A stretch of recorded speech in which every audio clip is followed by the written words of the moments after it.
Power Hour LSU. Boom! All night long. Yes.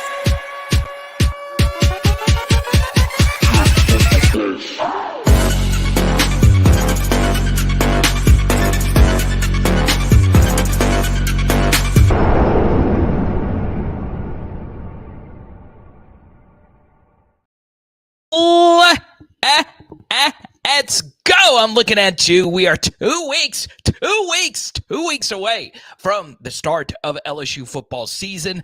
Obviously, the live stream schedule will change some.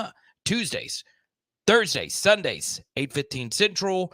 Obviously, Wednesday nights at 6 p.m. Central, and pregame, halftime, and postgame shows all lined up for you. And tonight we're talking about, to me, the big story from LSU scrimmage, which was KALEB Jackson. But I think even a bigger story was the first public sighting of a first-team offensive line with Lance Heard at right tackle. This was, especially if you're a PHL patron, this was no doubt the number one true freshman storyline that we had laid out for you. Obviously, we are very bullish on Lance Heard's ability. He was our number one rated player. I had him tied for Will Campbell as just an overall offensive line prospect. And I think if you put those two guys and the immense talent of Emory Jones, where I think his full potential would be reached at offensive guard, you have yourself a blue chip offensive line that resembles a lot of the other championship offensive lines that are out there. If you look historically, there's not many LSU offensive lines that have the top 100 recruits across the line. There's normally at most one or two, but if you put that lineup out there, you would have three. Once again, recruiting ranking isn't the be-all, end-all, but still, that just gives you so much freaking talent. And coming up in just a moment, we'll be joined by a former collegiate offensive lineman who will break down how he feels about the LSU offensive line. So we'll get to that in just a second, but I hope each and every one of you are having an absolutely splendiferous weekend. We say hi to Joshua, Tony the Tiger. We say hi to Shane, Joshua. Good to see you. Mason Dixon. Good to see you, my man. And there you go. J-Red holding them down. So let's talk about the big story. All right, KALEB Jackson over the weekend had this breakout scrimmage. Okay, now, as we've always said, we have, a policy here on PHL to never really just get too carried away with just a practice performance. And like you guys know, we do a bunch of film studies. We do a lot of breakdowns here. Obviously, we like to evaluate things on our own volition. What I will say, and this happens sometimes when you're in the prognostication business, you try to confirm your priors with shady data, if you will. So KALEB Jackson has this huge practice performance, okay? KALEB Jackson was my number 3 rated player that LSU brought in, even though the recruiting services had him, I think, 7th or 8th. I truly do think he is really freaking good. Now, what I want to do is show you what Brian Kelly recently just said about the LSU running back room, in particular, a question that led I think it was Glenn West 247 who asked about KALEB Jackson and just the room as a whole. Well, he's big, he's physical, he's strong, but he's raw. And so a lot of the work with KALEB is ball security, low pads, the nuances of the game, which, when you have a physical, I don't want to use the word, but just a guy that has that kind of prowess at the position, those are good things to work on, right? We don't have to worry about some of the other things. So it's just the details with him, and that's a good thing. Trey's a little bit ahead in the sense that he had the spring, so he knows the playbook a little bit better. And then a collection of experienced backs that have, a different style. Each one of them has a little bit that they can offer. So, look, we got one football. That hasn't changed. So, we'll figure it out as it goes. But my guess is that, it always ends up coming back to the guys with the most experience end up kind of rising to the top and taking it over. So that's Brian Kelly right there, obviously. So, as you heard him say, he likes experienced backs, right? And overall, LSU's running back rooms historically have been a little bit more experienced laden, right? It's really hard to come in and be the guy within the first couple of seasons. You have got to be freaking special to do that, right? And there's really just not that many guys who were able to do that in recent memory. Obviously, Leonard Fournette kind of did it day one. And then Jeremy Hill, Darius guys like that, right? It's really hard to command a certain amount of touches right out the gate, especially if you're in a running back room of 8 players. Now, I have been consistent in telling you that I think this is going to be a Josh Williams, Logan Diggs, Noah Cain-led room. It's kind of hard to say that, though, when there's so many different moving parts, and obviously these coaches have relationships with all these players, and you want to keep everybody fresh. I will say this. If there is a running back in this backfield, and this isn't anything new, I've been on this for a while now. If there is one guy that I think is so special and so much better than the rest, it would be KALEB Jackson. And I think at this point that we have seen enough. Now, I will also tell you this from speaking to people that have watched practice, media, people that are there all the time. There have been some ball security issues, right? And you heard Brian Kelly mention that in the quote you just heard a minute ago. But I'm telling you, this guy is really freaking good. He is really freaking good. When I first watched him, I was amazed. And the only thing that concerned me was the injury from last season. But honestly, he is really good.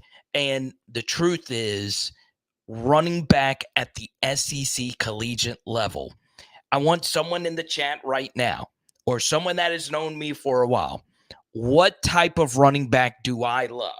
Tell me right now in the chat. Tell me right now in the chat. Answer this to yourself if you've been rocking with me, okay? And you guys know who some of my favorite LSU running backs are of all time, okay? It is simple. Thank you, Skipper. I like him thick. KALEB Jackson is a freaking unit, okay?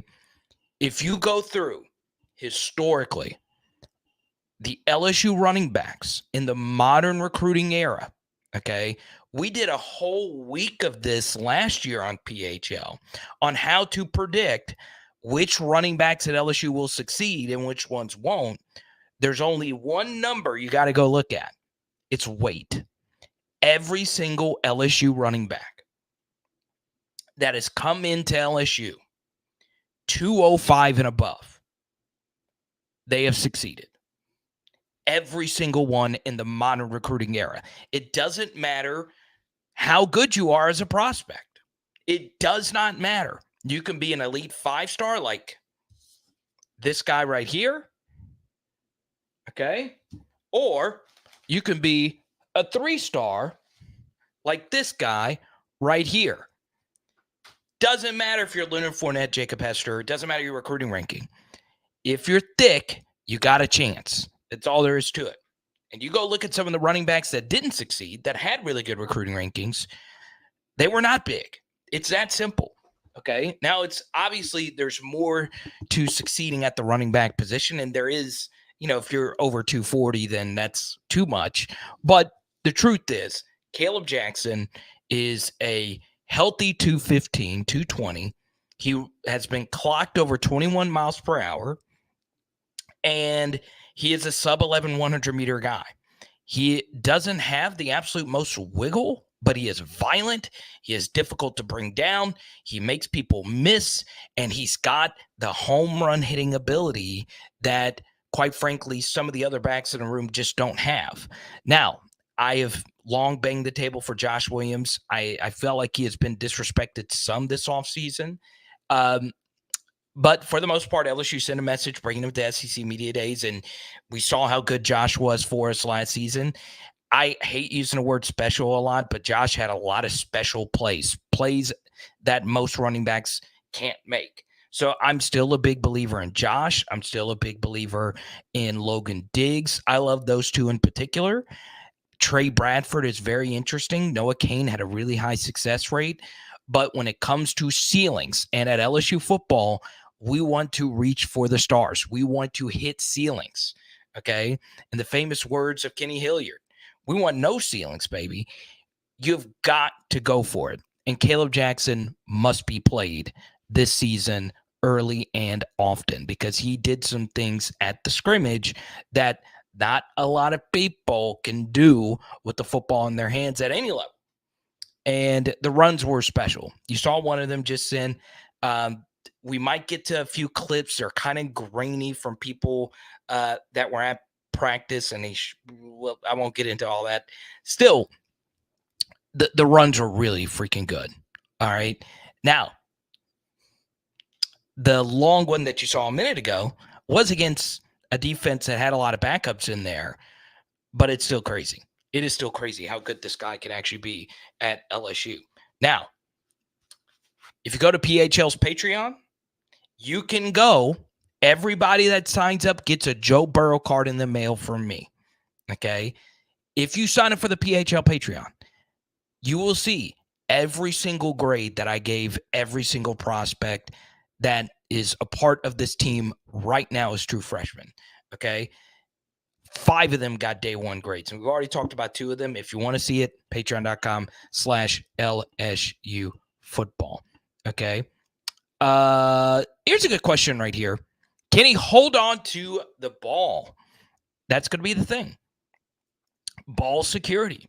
When you don't have a lot of experience and you're getting hit by D1 guys for the first time, ball security, especially considering, look, Trey Holly has really good ball security, okay?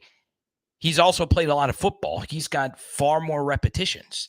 So, look, obviously we would like everybody to have Jacob Hester level ball security. But with Caleb Jackson, the thing is, if you fumble once, I think you can get buried on the depth chart very, very easily. All right. So, yeah, I have heard, and like I said a minute ago, ball security can be a thing. Obviously, Brian Kelly, you heard it in the press conference right there. Got to hold on to it. You do. Now, what I want to do is talk about a few other things from the scrimmage. I saw someone mention drops a little bit earlier. We say hi to TJ. TJ and I have become really freaking close. Jason, what's good? So, John, there you go. No pause, man. You told me to quit with the pauses, James. Look, you've gone a 180 here on the pause. We say hi to Alex, Donald, LA Mom's in here. Pass blocking, yeah, I would not trust a true freshman with pass blocking at the Division I Power 5 level. I would also say this. So Florida State's defense isn't what I would call exotic per se. It's not like what Mississippi State does, which is they try and fool you in so many different ways.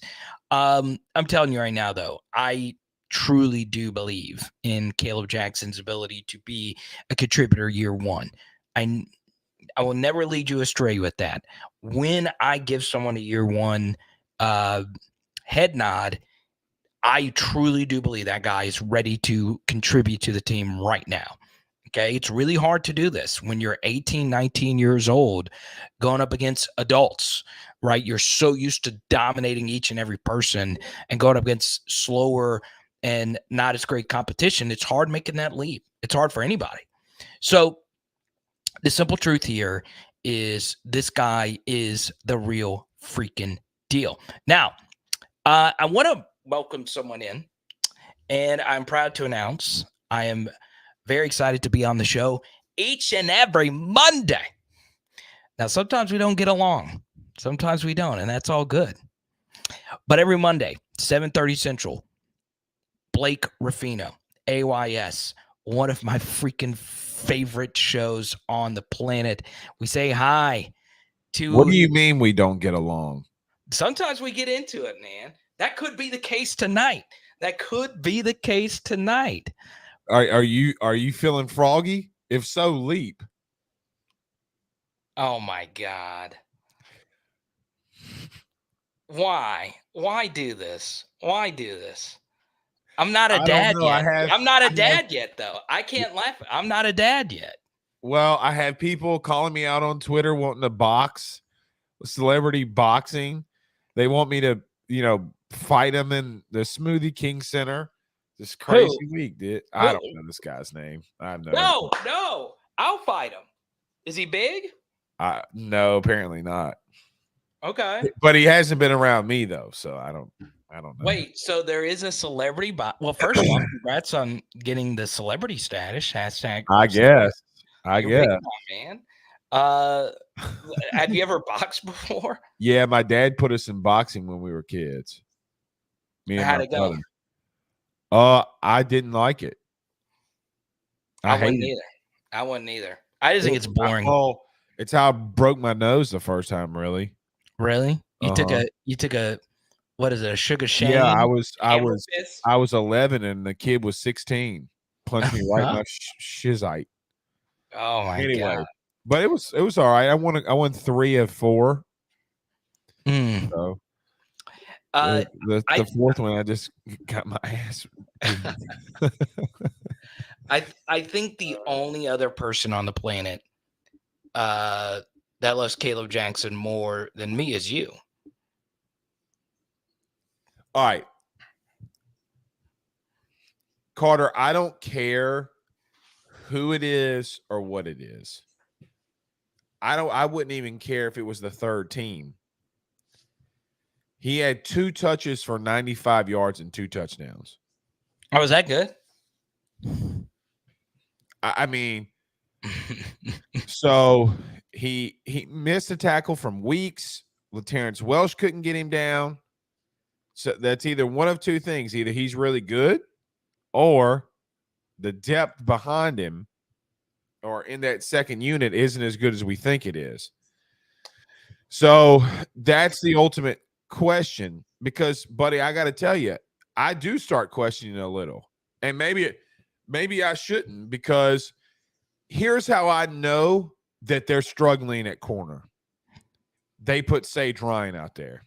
Yes, absolutely. So yeah, now I'm starting to worry. And that's not so much like a knock at Sage. It's just it is a knock, Carter, and it should be a knock because he's a safety playing boundary corner. Yeah, that's what I'm saying. They're trying. My point is they're trying everything at this point. Yeah, they've hit the panic button. They've hit the panic button.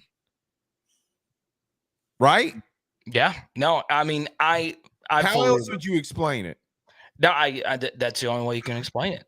And the truth is, you should be concerned. And I'm not Mr. Panic Button guy. But you should. Me neither. You should be concerned. And it just happens to be that this will be. And look, this is not me overhyping Florida State. We'll see if they're actually what everyone's hyping them up to be. But Blake, this passing attack is really freaking good. And it's going to. There's the flip side of that coin. Okay. Right. I mean, Carter, the incompletions from both quarterbacks. Nuss had one that he threw into double coverage, and then he missed Aaron Anderson in the end zone. Yeah, okay. Every other incompletion was a drop. And we have not seen them do that all camp. Last Saturday, not this past Saturday, the week before last Saturday, so 8 days ago, in what really was their first scrimmage. Right. And when they really turned it up, they didn't turn it up for anybody Saturday. I'm just going to tell you. They practiced for 2 hours, and then they did a 35-minute scrimmage. They did nothing, okay? they got roasted. And then a day later, Sage Ryan moves out to boundary corner. Okay. Saturday, we see him at boundary corner. Now, here's something that's interesting. He actually didn't have that bad of a day. He forced a tackle that caused a fumble. Yeah. Okay. And got the ball back. He had the first tackle on the first play of the scrimmage on Mason Taylor. Okay. So he didn't overall have a bad day, though. The problem is if Johnny Wilson runs a go route, he's in trouble. All right, get your questions in for Blake. Obviously, a little congested, Rafino. Yep. Kids, man. Did Ben get you sick, or the wife, or the little one? Man, I'm not blaming. I don't know. Who knows? Sip G, good to see you. TJ says Sage has been CB1 this whole time. No, he is not. No, he is not. All right, so give me.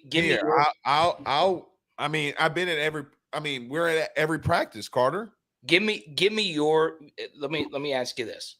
Give me what you believe. Last Saturday, Deuce Chestnut, Zy Alexander were your two boundary corners. All right, hold on. Because I got my handy dandy notebook. Oh, now there you go.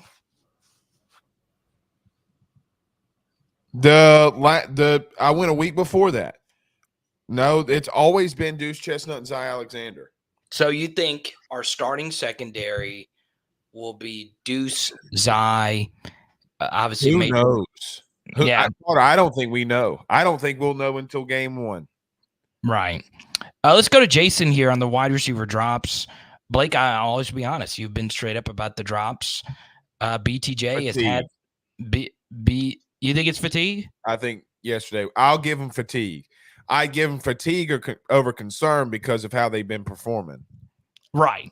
Like, I think we're putting too much on this scrimmage. I thought last Saturday was bigger than this Saturday because they practiced for 2 hours and then went into it and just checked it down.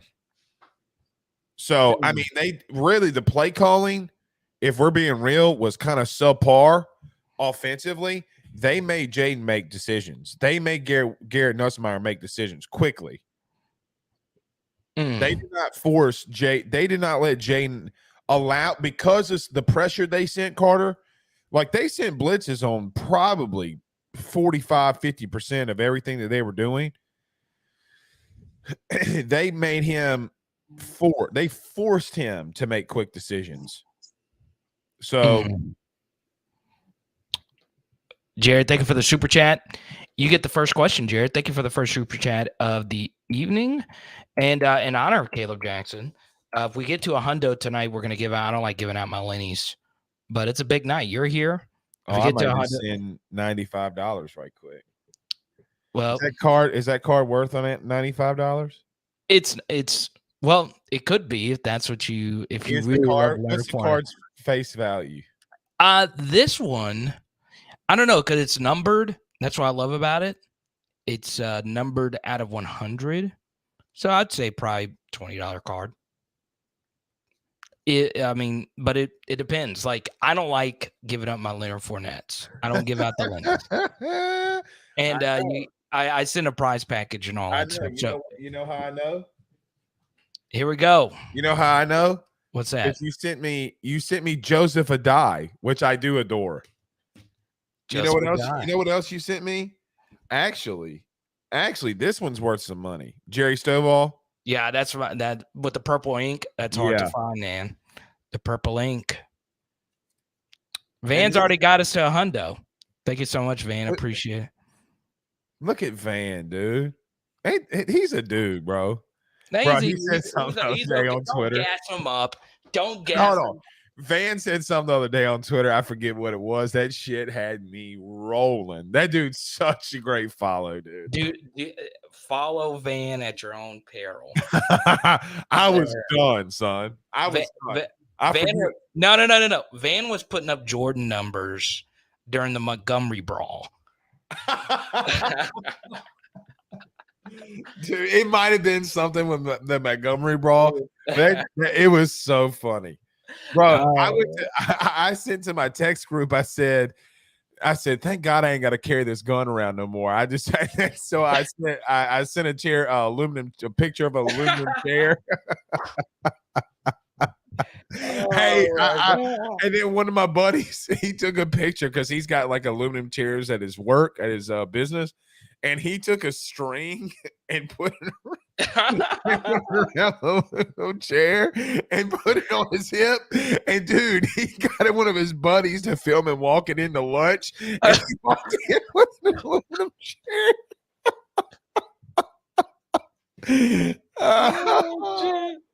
Oh shit!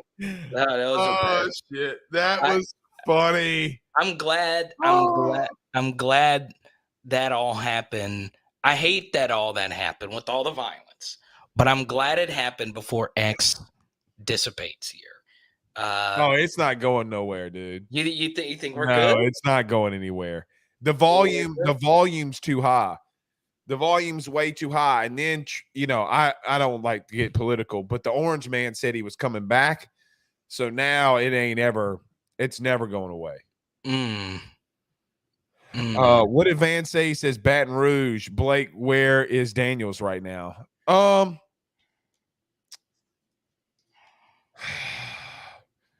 Dude, I just think he's so freaking good right now. I agree. I do. I think he's so freaking good. Carter, he's been on a different playing field. Carter, he would have went 9 for 11 if he didn't have those drops. He had 2 from Malik, 1 from Brian Thomas Jr., and 1 from Kyron Lacey. And me and you used to get in a debate over catches. Go ask anybody in that press box. Go ask anybody in that press box if I'm nuts. They were on the money, dude. He looks so good. The body has changed with Jaden. Hey, what's up, Sibs? Look at Sibs. Damn. Look at Sibs, bro. You don't mess with Sibs. Hey, Carter, let me borrow $100 to tomorrow. we'll throw down. Your numbers are great. How do you add human elements of improvement when numbers are bad? Is this towards the team? I'm interested. But obviously, shout out to Sibley. I will ask you this though, because obviously you can't stay up too late. I'm good. I got until about 9 o'clock. Okay. I'm just missing the Saints. No big deal for you. No big deal. The only here's what I'll say about the Saints. I am a Jake Hayner super fan. I do like him. I like the fact that the UCLA performance was so legendary a few years ago. But my favorite thing is John J. Kirkland going off tonight. He should have had a touchdown. Should have had a touchdown, but they called it a pick. Look, it's a battle, dude. Van and Sibley are going at it. Look at that. Sibley, I mean, Van, I'm telling you, bro. All right, hold on. You got well over 1,000 in this thing. Are we over a G? Right? Let me see. Let's see. 400, 700. I don't know, man. 800. I'll say that. So you're 200 away from a G. 200 away. I think that would be a record. I think the Alabama game for all of us will never be. Dude. It was insane. Well, no, you know what game was crazy for me? The baseball national championship, dude. $2,600 in supers. Supers. Let's go. It was nuts, man. It was. Oh man. I know. Oh yeah, but he's a Franklinton guy. Carter, lay $1 on that Franklinton guy. Yeah, for real. Thank you. Yeah. Blake's a goat, man. Once again, every Monday. Jaden Daniels over under 45 total touchdowns. I'll go slightly under just to play it safe. Bakari's not far away. I mean, he had damn near 30 a year ago. Yeah, so 45. If LSU goes 15-0, it's 3 touchdowns a game, obviously. So You're getting into elite status there, brother. yeah, obviously. If he does that, he's the second. Not only is he the second best quarterback of all time at LSU, he's the second best player in LSU's history. Yeah, I would agree. I would agree with that.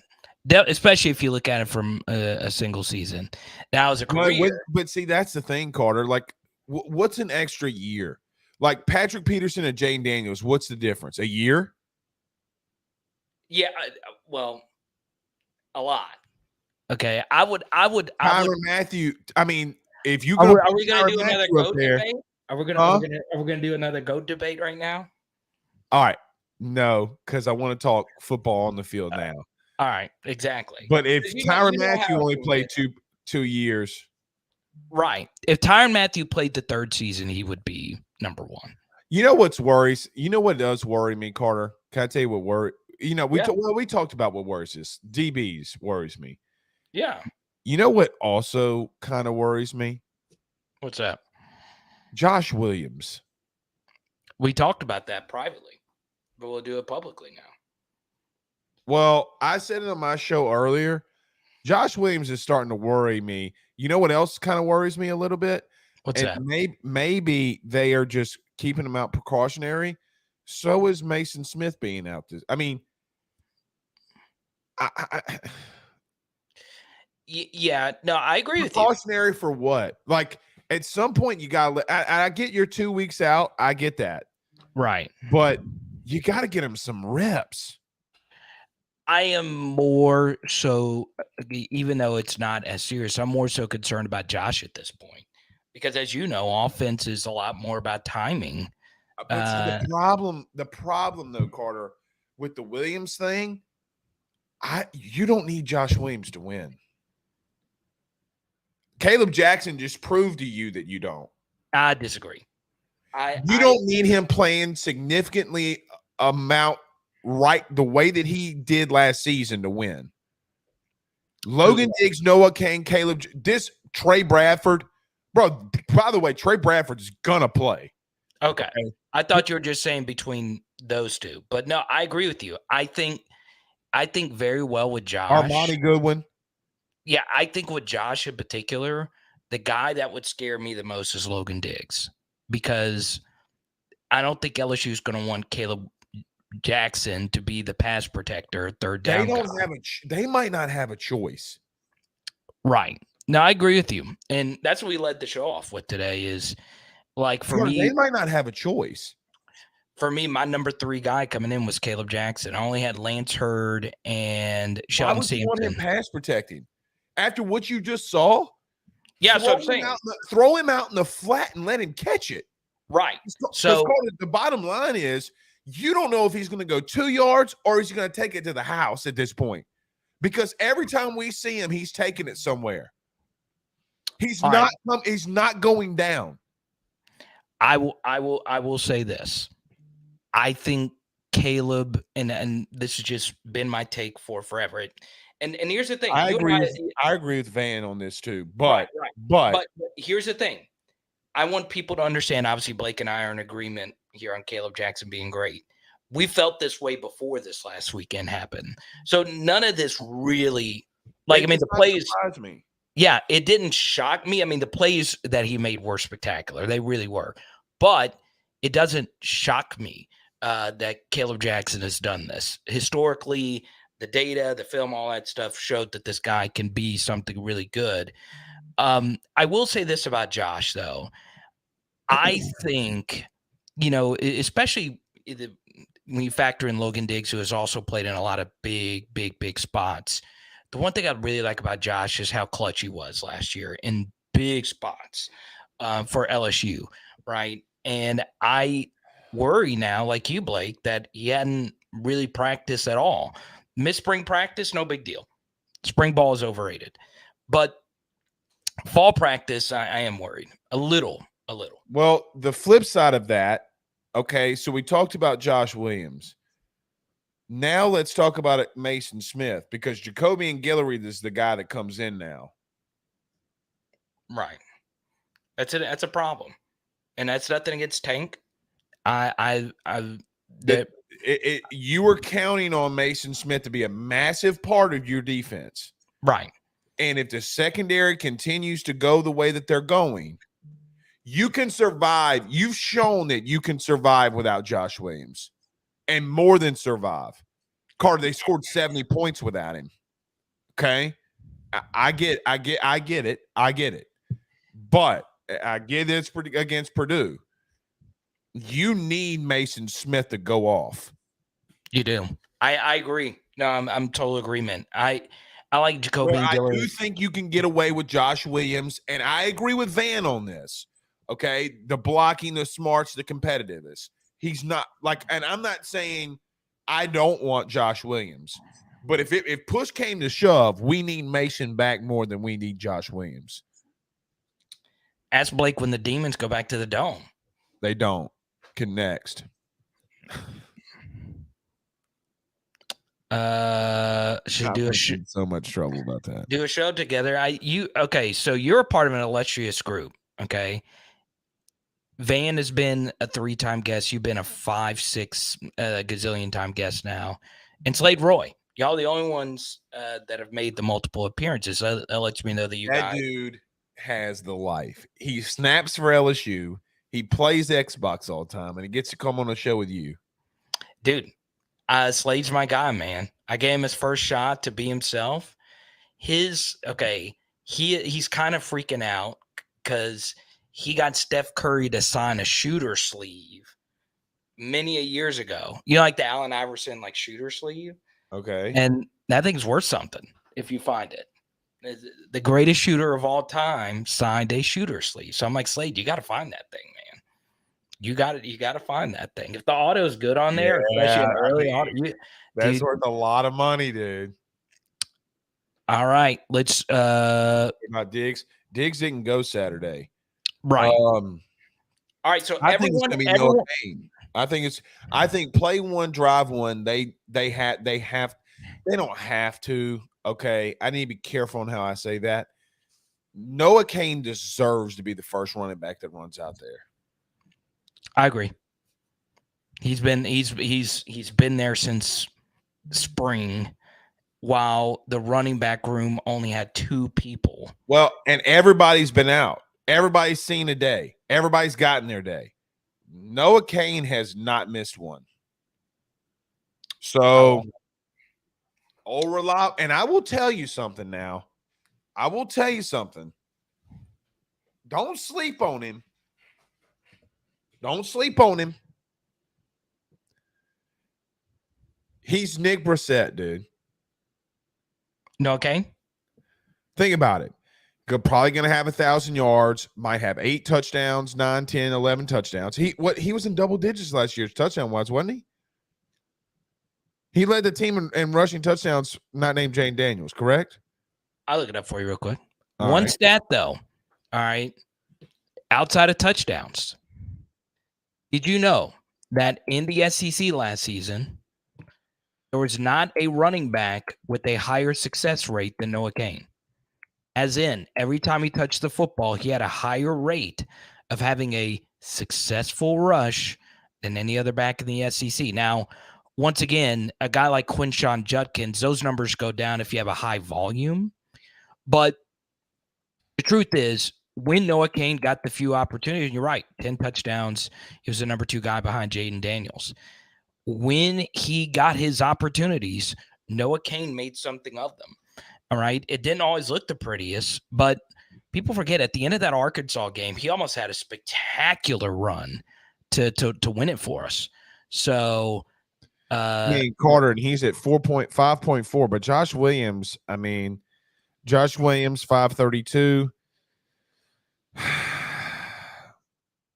I think last year, okay, numbers mix it a little bit with the tape and all that stuff. I think Josh, a lot of rushing touchdowns, dude. That's a lot of rushing touchdowns right there, buddy. So here's the thing about Noah Cain, right? You look at his career prior, to LSU, right? He was a clutch short yardage back his entire career at Penn State. Had the game winner versus Auburn in Happy Valley. Had big runs versus Wisconsin in a season opener. So he's always been kind of a short yardage grinder. One thing that really shocked me about Noah was he did have a little bit more explosiveness last year than what I thought. But still, when it comes to home run hitting ability, I still think, KALEB Jackson's the best out of this bunch, but Noah Cain is just a really, really solid player. Mm-hmm.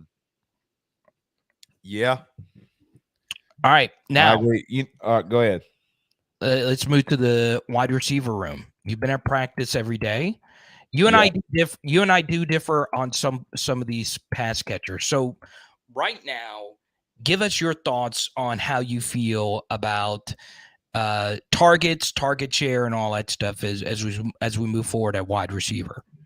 Man, that's crazy because it looks in order. If you take the guys out that aren't there from last year, barring I do think Chris Hilton gets more catches. Right. So I think Aaron Anderson's going to replace. I think Aaron Anderson could replace Booty. Yeah. All right. So you know Chris. You've had Chris on your show. Oh yeah, I know Chris very well. Yeah, I mean we've he's a partner. We've done NIL with him. And your thoughts on him going into next season? I think that him and Brian Thomas are going to rotate. That's what I think. You don't go to games. I do not. I'm going to Arkansas, and I'm going to Auburn. Carter, please make sure to invite Blake to join us for tailgating. I might. Everybody wants me to go, but you know what happens, Carter, when I go. I mean, it's not fun. Why is that? Dude. Stop. Why isn't it fun? I get berated. You get mobbed. Yeah, I get mobbed. They'd have to stop the game. We had a literally at the LSU Southeastern game. Ask my wife. I had to be like, take our son and I'll just meet you at the car. It was like that. The Beatles. It was like Taylor Swift walking into that restaurant. Well, everybody's stopping and say, hey, what's going on? Hey, man. Hey, man, you might have COVID. Get away from me. Get out with the I know. The normals. Get out with that's normals, sir. That's not like that. I'm not like that. All right. Can we talk some positives? Yeah. I still think you can make the playoff. With what LSU has, yeah. Yeah, you think you can make the playoff. I think so too. But you know what else? We need Denver Harris to go off. We need him to figure it out quickly. He's got to grow up quickly. He's going to see playing time. They going to put him out there. They ain't going to they are not going to continue to get beat without him being thrown out there. If Florida State puts up 31 and it's 34-31 in the third quarter, they're going to throw him out there. If not well beforehand. Yeah. No, I think so. Everybody's saying, "Oh, he's not going to play." I don't believe that. What I think they're going to try to. You know what I think they're going to do? Let me tell you. You might want to save this. Here's a crazy hot take for you. We've all been bamboozled. Oh, you think Denver's? I think he's going to play. Okay. Here we go. I am very high on Denver Harris, which is why I've been He hadn't looked good though, buddy. He has looked not great, and it's making me feel really bad. Right? I get some things right, but when these things happen, it's like, come on, Denver, do this for PHL. Do it for yourself, man. Do it for yourself. If he can just do what they tell him to do, right? Just run the play that they tell you to run.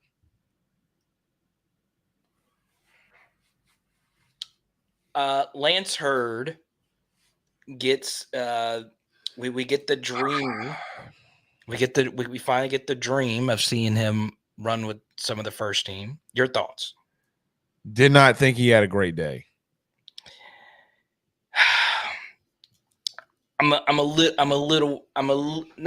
worried, but I do think LSU sees the upside of having him, Emory Jones, and Will Campbell on the field at all times.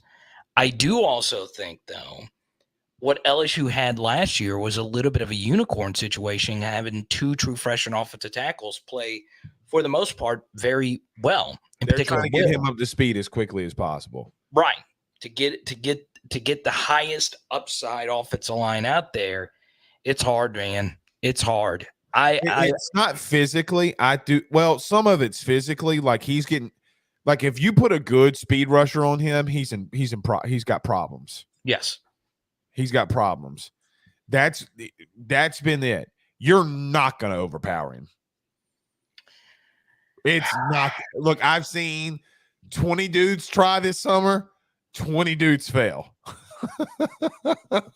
You're not going to overpower him. But you can get around him. You better pray to God he doesn't get his hands on you. Yeah, I mean, just he's special with all the raw tools and all that stuff. But I mean, his upside. I mean, I could see like Brad Davis saying, "I just want my best guys on the field," and if that's the case, he's out there. But it's a lot, man. It's a lot. And I know I've made that point a gazillion times on your show and on this one. It is rare. And even Brian Kelly mentioned it, that he never thought he would have two true freshman offensive tackles. But as of right now, the middle of the offensive line, how do you feel about it? They haven't been doing bad. I mean, Carter, I personally gave Savion Jones a sack for the scrimmage. Okay. In Preston guys' defense, they didn't whistle it down. They let Jaden continue to go. Okay. I think the reason being is because he stepped up in the pocket, okay, and got it out of there for a touchdown or whatever the play sequence was. I read it off in my show, so just go listen to it. I did it one earlier. But they did not whistle it down, but I do think it would have been a sack. The person that he was going to get the sack on, Lance Hurd. Okay. Yeah. That makes sense. Yeah. So yeah. And Emory Jones rotated out. Emory Jones went right back in. Right. Probably just one of those things. Let's just see what we have. And Brian Kelly walked over there and kind of, said whatever, but yeah, as of right now, what are we talking about? A true freshman got beat by a really big time dude. See, there it is. Lance Hurd rotating right tackle first team at right guard. Miles Frazier sidelined. Hurd played very well at right tackle. But it is good seeing. I don't agree with that. I don't agree that he did. I think he had some decent reps. I don't think he played very well. I don't think that's a good characterization. That's me personally. Mason Smith, Andre Sam did have a pretty interesting day. I'll give him that. That's the pass breakup was interesting. Let's see. The defense greatly improves in full scrimmage compared to 7-on-7s. That's very true. And 1v1s, that's very, very true. Where the offense mostly roasted the DBs, it was a roasting. Deuce Chestnut and Ashton Stamps had a pair of nice breakups in 7-on-7. That's true. They came back and looked pretty good. Ashton Stamps has made a little bit of a name for himself. I'll give him that. He looked good. Aaron Anderson. All right, y'all knew that. Anderson was the only one to muff a punt. He also had a bad drop on 7-on-7s. I guess. I mean, it's all subjective. I I'll say that's about right. I mean, so Carter, here's what we're looking at. This is in 7 versus 7 in the red zone. Okay, 25 yards, you go in. We're talking about a team going 12 of 16, two quarterbacks, 12 of 16, well over 150 or close to 150 yards and 3 touchdowns in the red zone where the playing portion is condensed, right? So you're talking about a condensed like a condensed area for you to be able to, it's less field to cover, okay? It benefits the DBs. That's why the reason they're working so much in zone, I think, too, number one, you got to go down there and score. And Brian Kelly has put a massive emphasis on the red zone because I think he knows that he can move the ball with Jane Daniels. They have put a big time emphasis on that area. Carter, we've seen it the last 4 practices where all their 7-on-7s is in the end zone. It's nowhere else. It's a condensed area where it's easier for the DBs. And that's the problem that I keep having is they continue to get roasted in an area that's so much smaller, okay, where your number one corner in Zy Alexander is getting roasted by a second-team wide receiver in Chris Hilton. And Chris Hilton's dunking it on him. And they don't respond. Yeah, and I think so that's my problem. Everybody wants to know why am I freaking out? Carter, you mean to tell me, and God rest him, I love Chris Hilton. Is Chris Hilton the best wide receiver we're going to see all year? No. Is Malik Neighbors? Maybe. Okay. But Kyron Lacey, Aaron Anderson, Brian Thomas, Shelton Sampson, Jaylen Brown. Carter, Jaylen Brown's breaking a 20-yard Deuce Chestnut tackle and going for 20 in the scrimmage. Yeah. And one more thing to the red zone point. All right. I didn't play DB, but I know a lot of people who did. It's just simple math, right? You don't have to worry about getting beat deep, right? It's one of your biggest fears as a DB. So it should be easier to cover that point in the field, especially in 7-on-7. But they're having issues. Blake, I totally agree with you on the secondary. And I don't want anyone to go to sleep with nightmares or whatever. No, you're going to be a good team. Your floor is 10-2, in my opinion. Right. But we're fine-tooth combing this thing, Carter, is what we're doing. Yeah, exactly. But to win a championship, you need, LSU's never won a championship without a really freaking good secondary. Let me tell you this. If this were going on this point last year, you know what I would have said? I would have been so excited. That so here's a good one. Do you clip things? Clip this. Last year, if this offseason that we've had so far was year 1 under Brian Kelly, we would all be kind of jumping for joy. Like, dog, this team's going to be something serious. Okay, like they have dudes. This season, the negativity surrounding everything is because you have to take that fine-tooth comb and say, does championship level teams do that? Mm-mm. It's honestly that. And something else is if you have one bad I love him so much, dude. Look, here's the thing. If you have one bad practice or one bad spring game or anything like that, it's no big deal. But this is just a months-long kind of thing. And that's my biggest issue, is we now have a sample size of rough DB outings. At least some people, like at Ashton Stamps, Deuce Chestnut here and there, at least some people are coming to the forefront. And hopefully, in a perfect world, one of these guys that's really having a rough time in camp takes a massive leap. Maybe. Well, let me ask you this question. Let's hear it. Or let me throw this at you. Here's the problem. I know what I got at every unit. Okay. I think the reason you can beat Bama is because their weakness is your weakness. Totally agree. So you're at a point where quarterback is their biggest weakness. Would you agree with that? Alabama, yes. Yeah. Okay. So quarterback is their biggest weakness. Well, they can't throw it worth a damn. We Nope. sure as hell can't stop it. And look. And you just got to keep everything in front of you against Florida State. And then every other team, you're going to out-athlete them. You're going to out-athlete them. There was a picture, Carter. Hold on. Let me pull this up. Oh, AYS graphics. Bum. I don't know how to do it, but I'm just going to show you this. So this photo right here, can you see that? Yeah, that's Malik Neighbors in the end zone. Okay. Now he's catching it, and you can see the ball right here. Okay. Yeah. Carter, even when they're having elite coverage, they're not winning.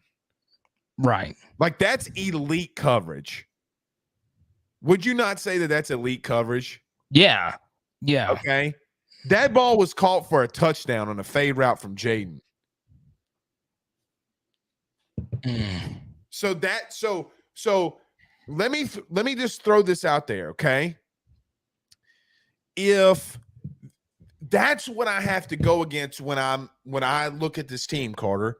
So when I'm out there and I say fade route in the end zone, touchdown, bang, okay, like I'm Mark Smith, okay, whoever says that.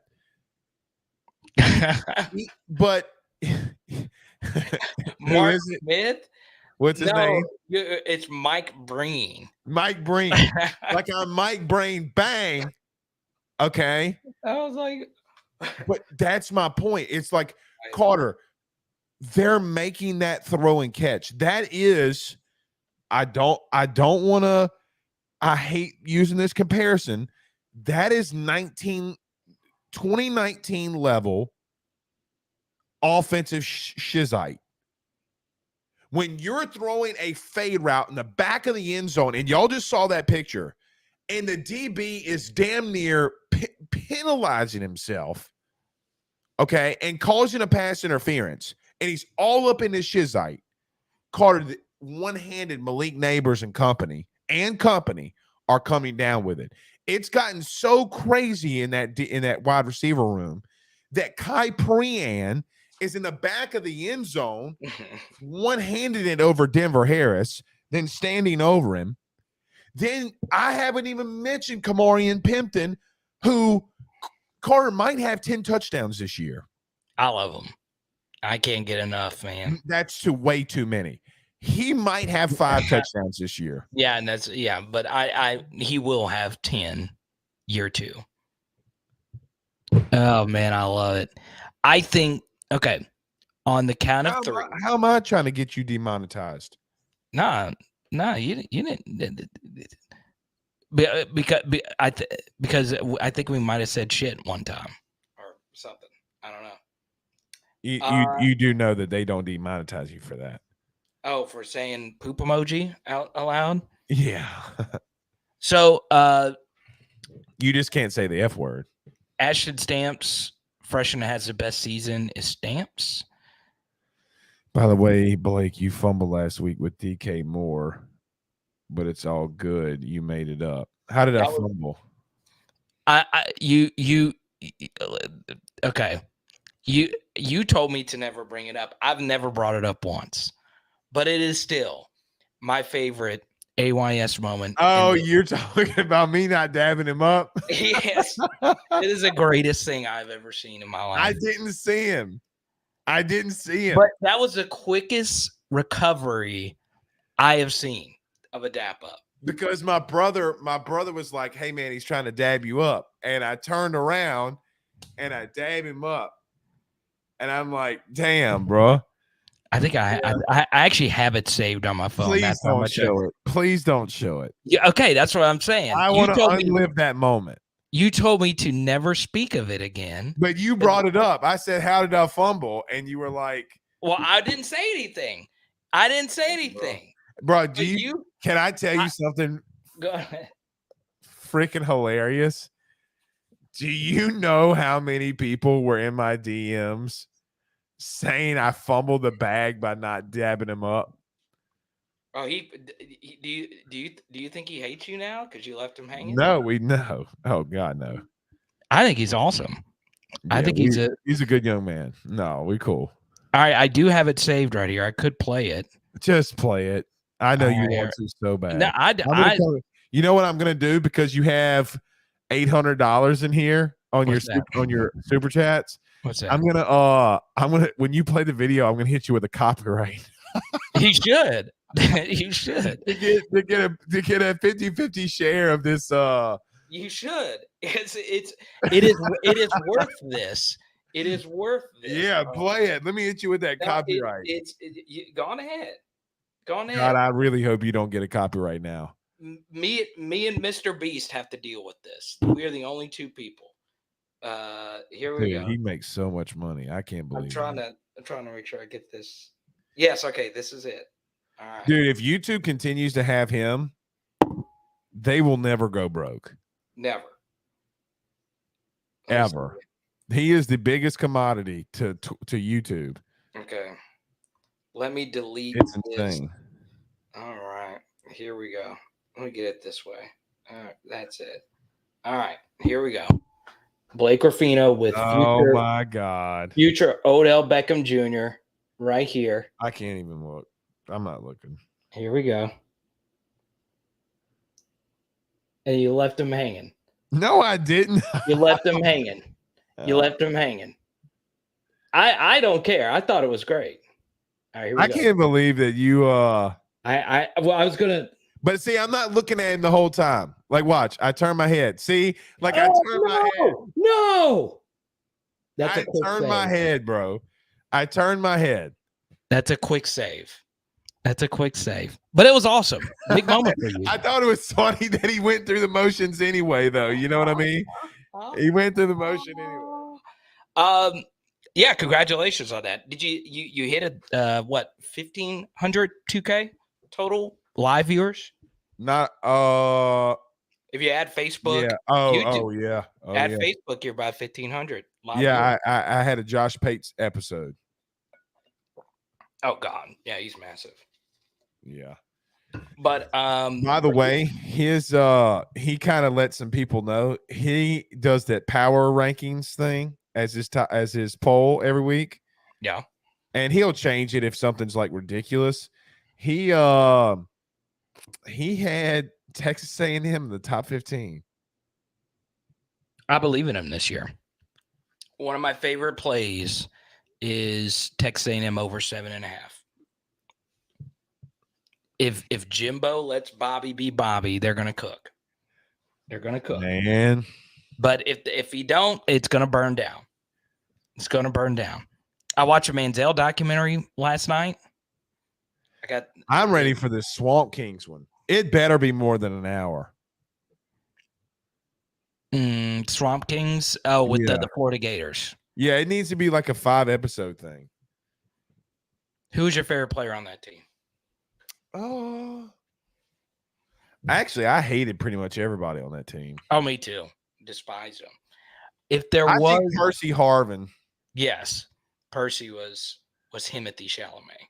Yeah, he was good. What if I would have said Aaron Hernandez? Hey, Lewis Murphy was really the unsung hero of that team. Yeah, well, I'll say as a route running tight end, how many have you ever seen better than Aaron Hernandez? Yeah, he was a dude, man. As a pure, I want everyone to just go watch him. People said he was killing it. You start with the dad joke, and allegedly.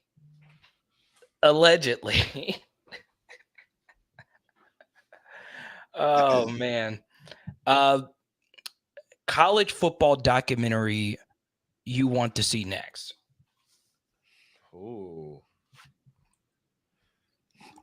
I'm not going to say 2019 LSU. That's too easy. I mean, there's so much. The hard part about that. You know what I really want to see? Let's go.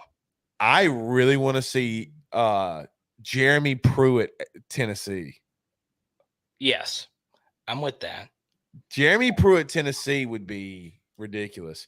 Have they done one on USC, Pete Carroll, and why he left? No. Okay. They won't probably do that one either. Old Frisk at Hugh Freeze at Ole Miss would be nuts. True. Obviously, one that Michael Orr. Michael Orr. I want to see that. Bruh, I'm just gonna tell you something.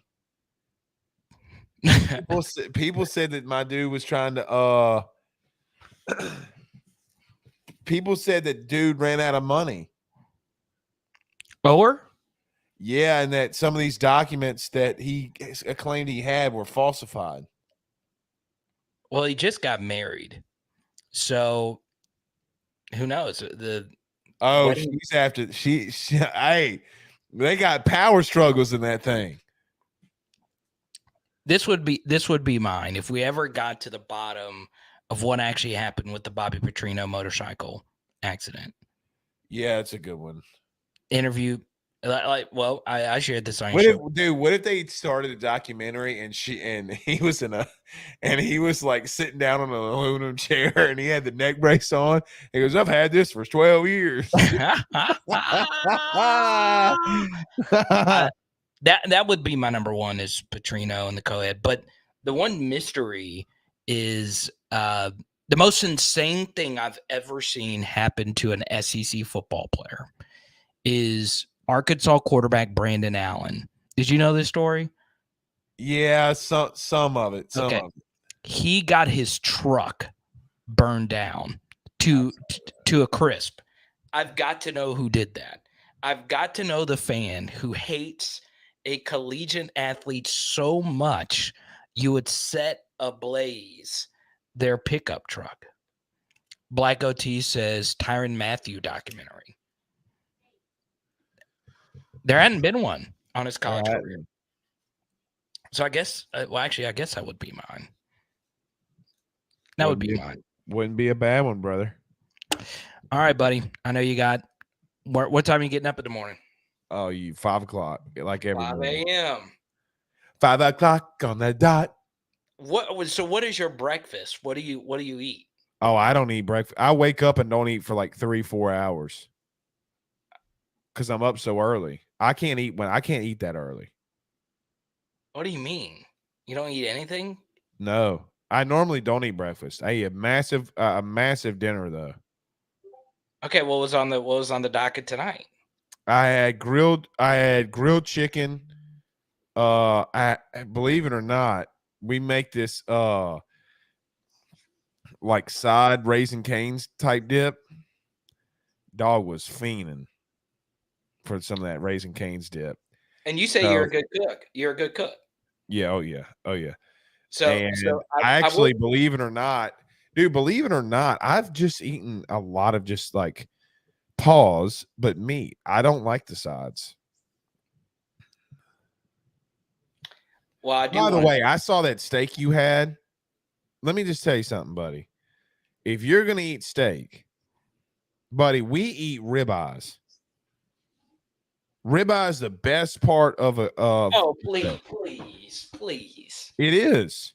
No, it is not. Yes, it is. It's a filet mignon, baby. It's no fillets are not.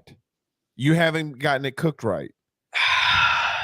I mean, a ribeye solid, but filet is top tier. No, Mm. Come on down to this. Come to the real South and let somebody show you. Well, here's what I would say. I'll cook you a ribeye. Okay, but here's what I would say. Here's what I would say about this. Because the first time I went to your house, what did we eat? Oh yeah, we had the legendary Creole Cajun dish called Totino's cheese pizza. You put me a Totino. In my defense, our house was being reconstructed. Yes, that makes it impossible to do something better than a Totino's. You could have had Totino's pepperoni with the little meat cubes on there, but no, had Totino's cheese. You got to come now that everything's done. But buddy, I will cook you a ribeye. That see, Tyler Townsend, click that one up. I agree, Blake. Ribeyes. See, Carter, I'm telling you, you got to let somebody who knows what they're doing in the kitchen. You will leave my house and say, and your wife will say, "Holy shit, what did we just do? What did we just eat?" I promise you. Now you might go into cardiac arrest because of all the butter I put on the steak. But I mean, hey, it's gonna be good. I love it. All right. All right. Well, you got to get up. Peace. And wait, no, we got one more here. Black. Oh yeah, you're not going. We are doing a PHL meetup in Orlando. We're getting all that taken care of. All right, See you, buddy. See you, buddy. Bye. Cheers. Blake Rafino hanging out. Last thing I wanted to get to before the ribeye thing is I wanted to talk more about it, but I wanted to more so focus on Lance Hurd. I, in particular, am a little worried about the middle of LSU's offensive line. And if that's the case, that would make me feel more comfortable if we have Emory Jones in the middle. And I think when Emory Jones plays offensive guard, you will see one of the best offensive guards to ever play at LSU. I think that's his perfect position. He is still the best offensive line prospect. Since I've started doing closer offensive line prospect evaluating in recent years, he is the best that I've ever seen. Okay. Had him ahead of Will, had him ahead of Lance, and I didn't have him in the viewpoint of him playing offensive tackle. But I do think an offensive guard, he will be Sean Andrews level good. Whoever you want to mention. Lyle Collins level good at guard. Okay. So there you go. Hey, I'm down with Piccadilly, baby. my guy just went hold the mayo. Just went to Piccadilly. So yeah, there will be some PHL meetup, more than likely on the day of the game. Working on that with Carvis, who is in Orlando. So I've been asked about that a few times. I am personally not going. Unfortunately, just can't make it work out. I did not think Orlando would be as expensive as it is, but there you go. Now, really appreciate, obviously, as we mentioned, Sibley and Van are two of my closest friends now, not necessarily like, even LSU fans. I know a lot about both of them, and obviously both of them are wildly successful. I really appreciate that. I really do. So there you go. As always, Rob, respect your body, baby. Ha, ha, ha. So yeah, feel free, fire in any question that you want. I don't we can go pretty long with the super chats. Lots of good energy in the chat right now. I love it. Obviously throughout the season, I want to be at over 150 for pretty much every live stream. So I really do appreciate that. And I'm going to keep bringing that heat, baby. This is a live stream schedule. Tuesdays, Thursdays, Sundays, 8:15 p.m. Central, Wednesday nights at 6. And then Saturdays, not obviously the Florida State game because it's on a Sunday, we'll be doing pregame, halftime, and postgame live streams. Okay. So, Danny, I'll text you and we'll work it out because I know Jared wants to meet you, and I know Black OT wants to meet Jared and everybody. So we're going to work something out, and Carvis is definitely going to help us out with that because he is in Orlando. So yeah, man, obviously growing day by day. I'm very blessed to get to do this, and it's because of you guys. Okay. But yeah, I truly do believe Emory Jones is a special prospect. I do think the offensive tackle position for him on the right side, there was some aggression towards the end of the season when he was going up against some of the better competition, but he still, once again, if you're a patron, I'll leave the grades for you guys. It's part of your subscription, but he did, for me, have a higher grade than Will Campbell and Lance Hurd. And I think Will Campbell and Lance Hurd are both obviously really good. Will obviously is the best. But yeah, I'm interested. Now, I do agree with Blake. Obviously, he's an offensive lineman, so he's going to look at it more critically than most. I do agree with Lance Hurd that I would like to see him start. I want to get as much talent on the field as possible.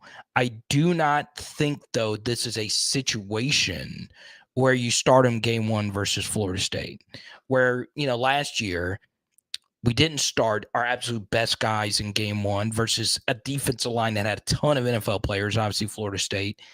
I don't think I would start Lance Hurd game one. I wouldn't. But I would like to see him play a lot this year. I do. Okay? I do. So let's go to Danny Girl. Being transparent here, what concerns me is the drop passes. Sounds like a lack of improvement over what we had last season.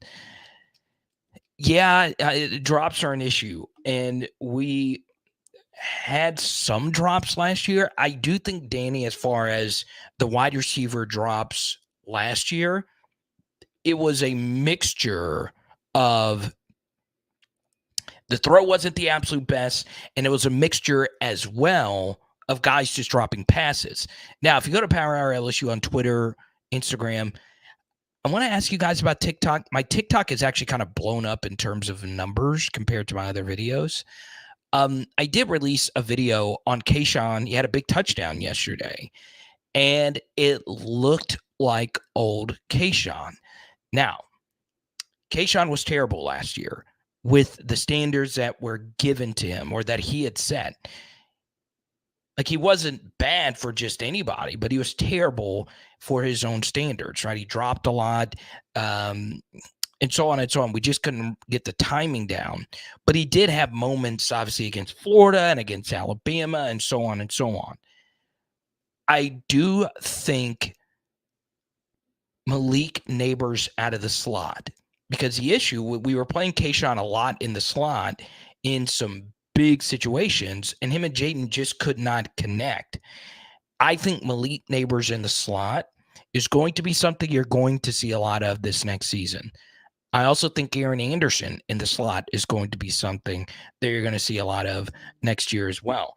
I could see both of those guys getting a lot of snaps there, but I do think you'll see more Malik over the middle. I do. Pooh Bear, good to see you. Cole's going to the game. There you go. So something else. All right. We do have our first PHL fantasy draft. It's coming up on Wednesday night at 7:30 Central. We still have a slot left in one league. All right. If you are a PHL patron and you don't have that slot filled and you want to be a part of the league, let me know. I've reached out to everyone that played last year. If you are a patron, go right on ahead. Let me know. And we obviously we give out a big card at the end of the season. I'm still deciding on which card I want to give out. I kind of want to do a Clyde Edwards-Helaire one. We did some Tyrann Mathieu cards last year. So there you go. If you want to be in the PHL Fantasy League, I'm going to try and fill 2 like we did last year. If you want the slot, got to sign up for the Patreon, okay? So let's go to Samuel. Here's the thing. I'm in agreement with him. It's not – it could just be that you're used to just me saying this, but it makes you a little bit concerned that we're both saying this. I've said this obviously in the Discord, and I'll say it again publicly here. There's just been too many bad practices up to this point. Now, yes, LSU's wide receiver room is way better than every wide receiver room we will play next season outside of Florida State's, okay? They just are. But that doesn't mean that there's not other really good wide receiver rooms in the SEC this year. It's an issue. It is an issue, okay? They're moving a bunch of guys around. It's not a scary thing. It's not a scary thing. It's players that I spoke to that were at the practice this weekend. Remember, they had a bunch of former players that were at practice over the weekend. It's an issue. It's an issue. Now, that doesn't mean that they can't step up. That doesn't mean we are jumping off the LSU fan wagon here or anything like that. It's not the point. It's just, at LSU, it could just be that most college football secondaries suck. We're just not used to having this many question marks going into a college football season in the secondary. And we had a bunch last year, but you can go back and listen to the live streams. I thought we were fine there. I thought we were fine going into the season. So yeah, I mean, it's not jump into an erupting volcano full of electric eels bad, but it's still one of those things where you should be worried. You should. Okay. Yeah, there's going to be some catches that those guys make that you can't do anything about. Okay. And that's okay. That's okay. Let's at least make it tough on them. I thought last year our DBs did a good job of that, making it tough on them. Sage Ryan had a really good play on Micah Pittman. Go hard or go home. I've never been impressed with Dellinger. Yeah, for me, I've always felt that he was a year 2 or year 3 guy. This obviously is year 3 for him. He's played a lot of football to this point. He obviously got some starts at left tackle in his true freshman season. Obviously, he won't have to play that at all next season. I do prefer him as a swing. I do. Instead of a starter. I think he's fine as a player. I do think when he has played against the elite guys, it's been rough. All right. And that's how it's going to be when you go up against some of these SEC defensive linemen. That's okay. That's okay. But here's the thing, especially on the offensive line, you always kind of need to wait till year 3 to really determine if a guy is really a Division I Power 5 offensive line. Your offensive linemen. Your body goes through such a transformation. You're still trying. Most offensive line prospects are tackles in high school, right? So, for instance, let's say DJ Chester, for instance, they are grooming him to be the next center at LSU. Okay, they're trying to get him to be just that. They gave him Lloyd Cushenberry's number 79. But he was an offensive tackle, right? So most guys are offensive tackles, so you got to kind of have to figure out what position do they fit best at the next level. Then by year 2, you kind of just need to see something if you can really trust him. I've felt like I've seen something from Garrett Dellinger, but I do agree at this point I prefer him to be the 6 instead of one of the first 5. But I think we can win with him as one of our first 5.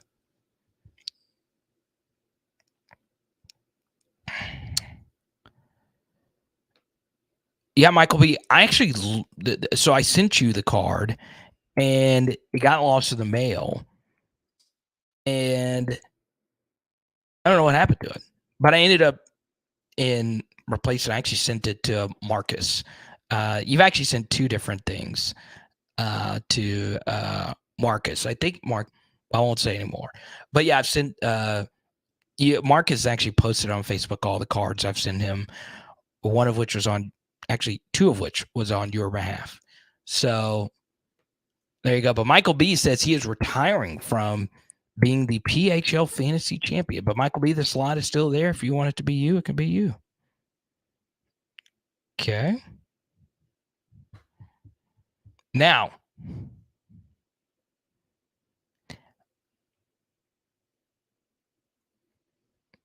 one thing I will kind of sort of bring up, okay? Just kind of sort of bring it up. I'll bring it up really quickly. I don't think this is going to be anything that has to do with the actual Florida State team. But what I would tell each and every one of you watching this right now, okay, there has been a lot, and I mean a lot, of off-the-field noise with the Florida State football program. More so than pretty much any other team that's out there, okay? We have conference realignment rumors. There's never really been one quite like Florida State, if you ask me, right? You got private equity rumors. You got, we're going to force our way out of this, what is it, grant of rights, GOA, whatever they call it. Now there's rumors, and Florida State just released a statement saying that their athletic director isn't looking at the USC job, which would kind of make sense, because if you're able to get out of Florida State now, you don't have to worry about this very difficult conference realignment situation. You got this horrible situation with the NCAA not giving this defensive tackle eligibility. I don't think that's distracting, especially an experienced Florida State team, at all. I will say it's been a lot. It has been a lot. Okay. So I just wanted to float this thing out into the atmosphere. And the one thing I'll say, okay, we're in our LSU bubble. Okay. I think a college football fan's bubble is the most suffocated bubble, right? It's hard for us to keep up with all these other teams and their deficiencies. Like, we know Alabama has a deficiency at quarterback, but that's the program and the biggest position in the sport. I think most of you watching this right now could name the starting quarterback at every SEC school. There are holes on every team, every single one of them. Okay. Maybe outside of Georgia, maybe, but still, there is a lot. What I would say is maybe we are just fine. Maybe we are just overreacting to a few things here or there in a scrimmage or what, and all of that. What I can say, though, that I'm really happy about as far as LSU football is at least we are stable. Okay. You can look, whoever you are, it might be the first time you ever watched me before. You're looking for LSU football content. You're dying to find someone that just does LSU football all the time, and occasionally some women's basketball and baseball and anything LSU related. But we are 95% LSU football year round. And I'm looking at you. At least you're stable. And that is one of the most important things. You got your quarterback back. You got your quarterback for 2024 already picked out, and you feel really good about both of them. You got your OC picked out. I don't think Mike Denbrock would be someone that would be a very attractive head coaching candidate unless he obviously fields the most explosive offense of all time. You have Matt House, obviously, back. A really good OC-DC combo. You got your offensive tackles figured out for the next couple of seasons. You got the best defensive prospect player maybe since Tyrann Mathieu. You got him for at least 2 more seasons. This is a stable team. You would have never have thunk it. I would have never have thunk it that we would be this stable. All right. We know the conference we're going to be in. We know the schedule that we're going to have. We know we got to go to USC and play UCLA and all that stuff. We know all of this, but I feel confident of where we are and who we are moving forward. You could not have said that last year. You definitely couldn't have said that 2 years ago. So, thinking big picture, before we get into Florida State focused kind of content over the next couple of weeks, be very happy that you're stable. Okay? So what? We don't have Tyrann Mathieu with Ron Brooks backing him up in our secondary. We're not as deep as we need to be. Brian Kelly's told you that. At least we're stable. And that is something I'm very happy about, because obviously I care about LSU football more than anything else. And yeah. Oh yeah, that's right, Michael. But you sent him an Xbox One.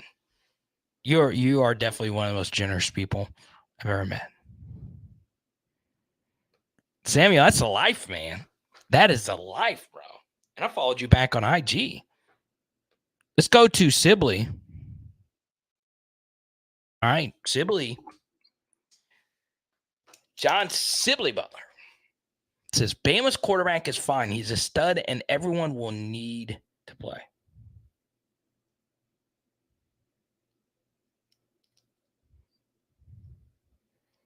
Interesting. My question to you, Sibley, is which one of these Bama quarterbacks are you referring to? Huh?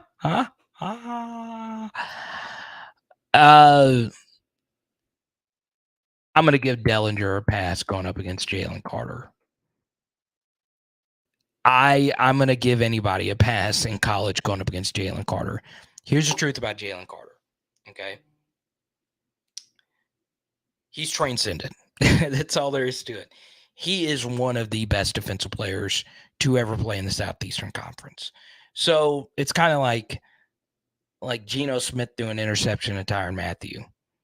You know, it's kind of like,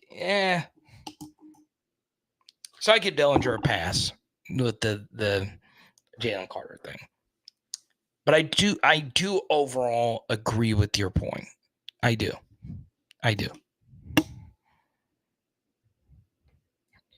Okay.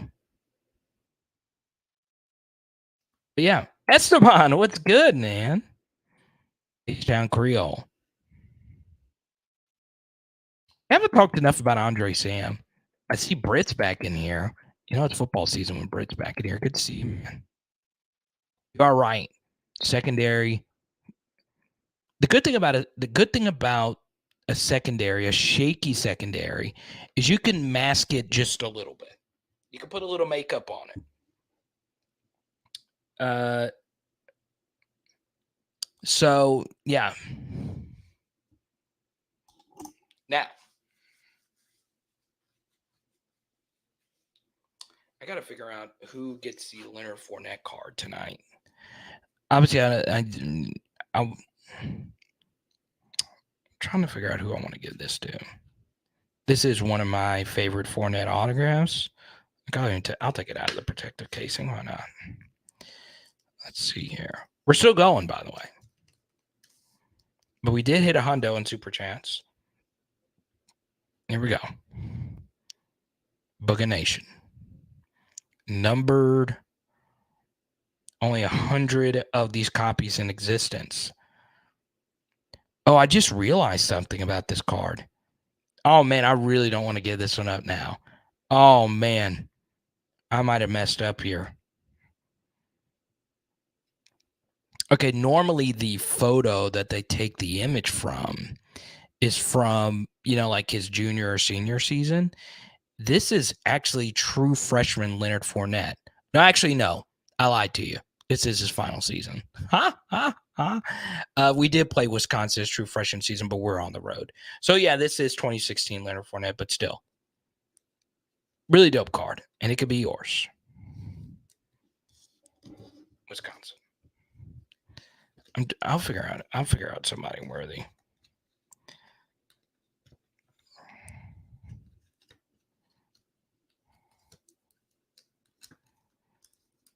Marcus wants to talk coverage. Okay, I could do that. All right. What coverage would I want to run versus Florida State to protect the corners? Okay. Now, I'm going to give you a few things I've seen from Florida State that I like about their offense. Now, I'm not going to bring up the running game. We've talked a gazillion times about counter and how Florida State uses counter to beat up on their teams or the opponents. Florida State's a great counter team that's hard to stop, okay? Ask a lot of defensive linemen like myself. When a team is really good at running counter, it sucks, okay? Now, you want to talk about coverage, okay? You have got to stop their explosives. One thing that they are going to do is they're going to motion their guys to make us declare what type of coverage we're going to do.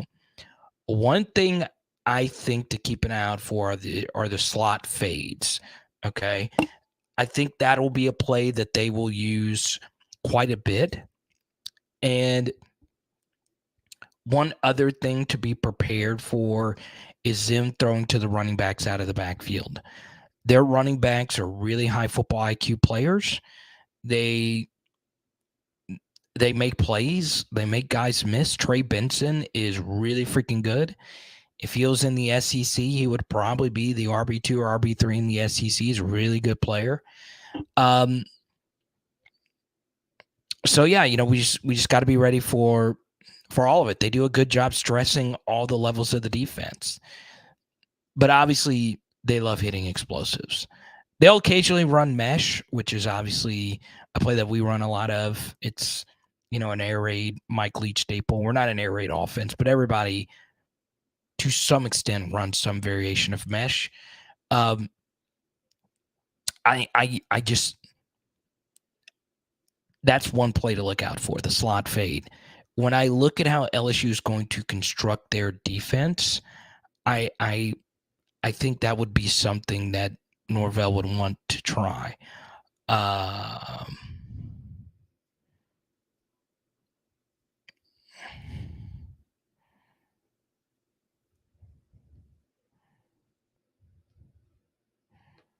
Yeah, Jay Madison, we did not tackle our best. That was ironically the only bad tackling game for Jay Ward pretty much all season. But yeah, we just could not bring them down. And that's somebody I wish we could have had back.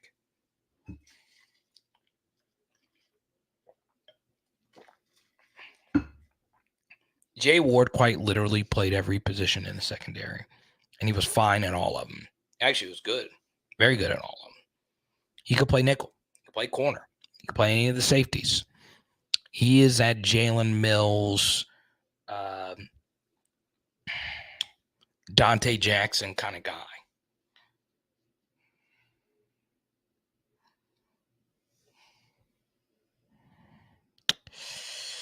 Now Gibbs had a fine game versus us last year, but I will say he didn't just dominate us like he did other teams. We're able to hold up against him. We were.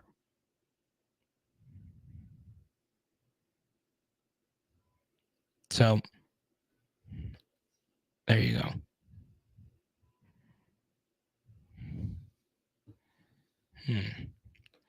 Why to go to the NFL? Let's go to LD88. Holding it down. All right.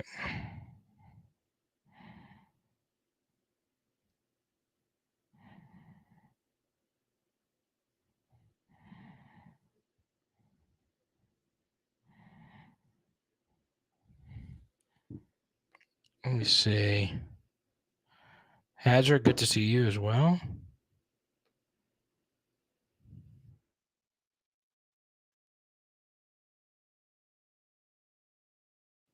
Let's see.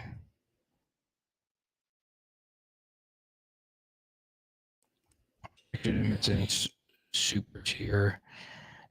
I want to answer this one from TJ. James, right now, I would put him at about 35, and that's a really good number, by the way. We haven't seen J.K. Johnson yet. And yes, I do think so. He has a leg injury. So I could see J.K. Johnson fight his way back into it. I do think, though, I'd feel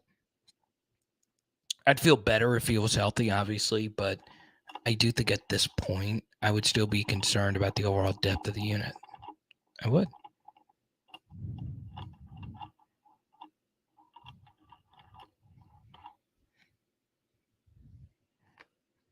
I hope you're right, H-Town. I think every single person.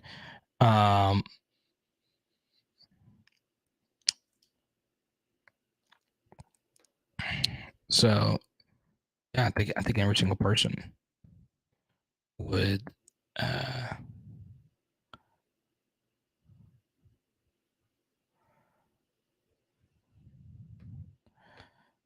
more of a CEH and J Hill.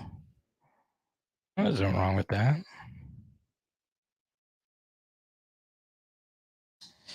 Yeah, you can't really. I mean, you can game plan for Harold Perkins, and there was, obviously Georgia's offense was so good, but A&M did a good job, taking Perk out of the game. But yeah, I think if they do game plan heavily for Perk, a guy like Savion Jones can step up. So yeah, we'll see what happens. Let's see here. Who do I want to?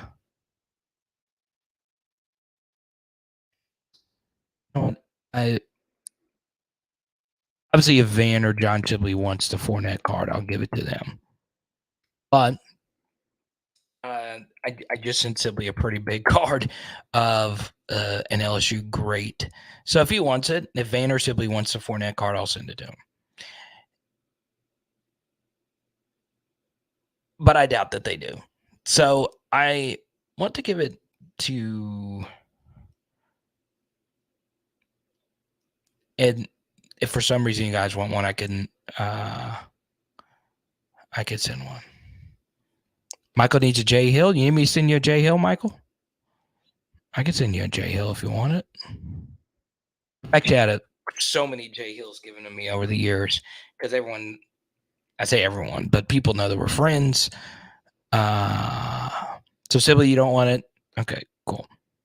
I don't think Van wants it. Okay. So let's see. Who do I want to give this Fournette to?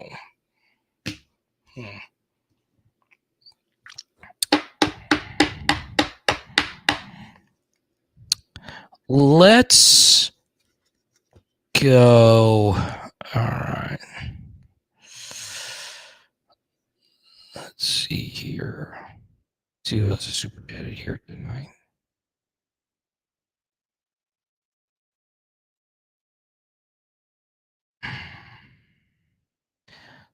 Let's go with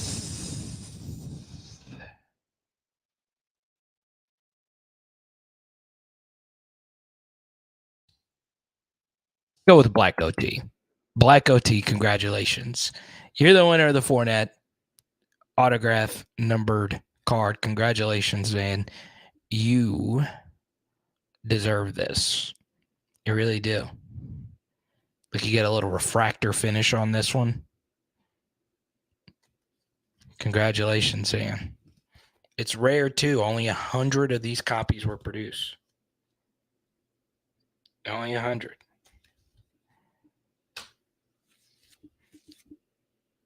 You deserve it, man.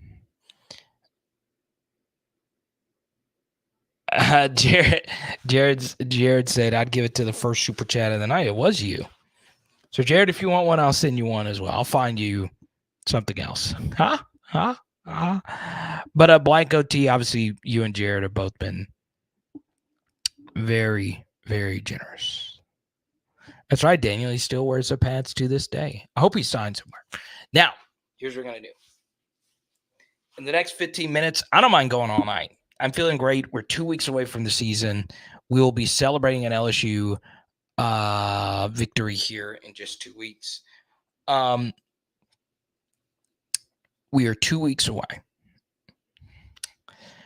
I'm in a good mood. So I don't mind going all night, but I do need to get up very early. I don't have to get up like Blake at 5 a.m. Dear Lord. But in the next 15 minutes, I'm going to answer as many questions as we possibly can. Super chat. If you want to keep going, I'll happily keep going. I do need to check to see if we set a record tonight for super chats. 850. That is crazy. It's a blessing, though. It's a blessing. As you see, I don't have a whole lot of advertisements or anything like that. I do want to shout out Underdog Fantasy. If you do want to support me, sign up now. Link is down below. Please use my promo code Carter. Play with Underdog Fantasy. They got so many really cool contests. Best ball. You can draft in a best ball league for $5 right now, and it can win you $200,000. Promo code Carter. Just go to Underdog Fantasy, underdogfantasy.com. There you go.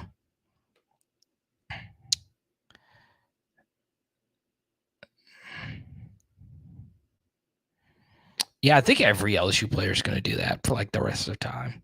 Could you imagine the LSU equipment managers out there like, God dog it, the shipping on this is ridiculous. Huh? Oh, man. That is cool. That is really cool. You know what we get into different topics here. Have y'all seen this here as far as like football equipment is concerned? There is a push to make players wear the extra cushion on the helmet. Have y'all seen this? Like the extra shells on the helmet. The NFL says concussions during practice have gone down 50-something%.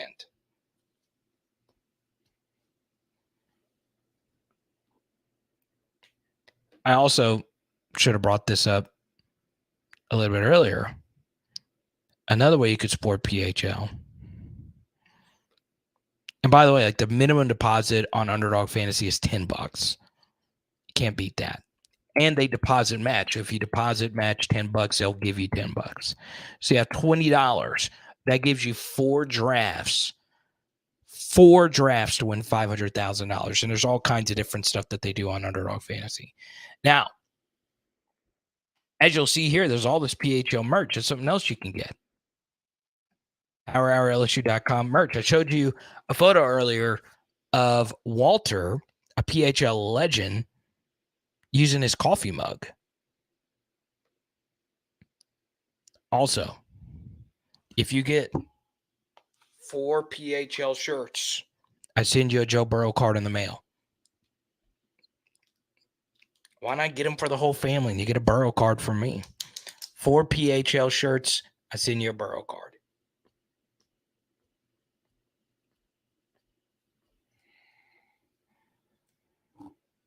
Let's go to Daniel here. Actually, I'll answer this one really quickly from Esteban. 3,000 passing or 100 rushing. Jaden's final rushing number was 885 yards. His final passing number last year was 2,913 yards. The more likely here is the passing. Okay. But I could see him do both. I can. Let's go to Daniel. I understand our tradition with our colors, but I just wish we had some more special unis like a Mardi Gras set with the 3 main Mardi Gras colors. Okay. LSU has never, okay, now really think about this. There has never been an alternate LSU uniform that sucked. There's never been a single one of them. Every single one of them looked good. Okay, now imagine that. Uniform Twitter is ruthless Twitter. Football uniforms, you can't do anything fancy to them or else people are going to crap all over you. The simpler they are, the better. Okay, but LSU has had these very elaborate alternate uniforms, and they have all looked spectacular. There's not a single one that's looked bad. Okay, now there are some that I like more than others. Still, I freaking loved them. So,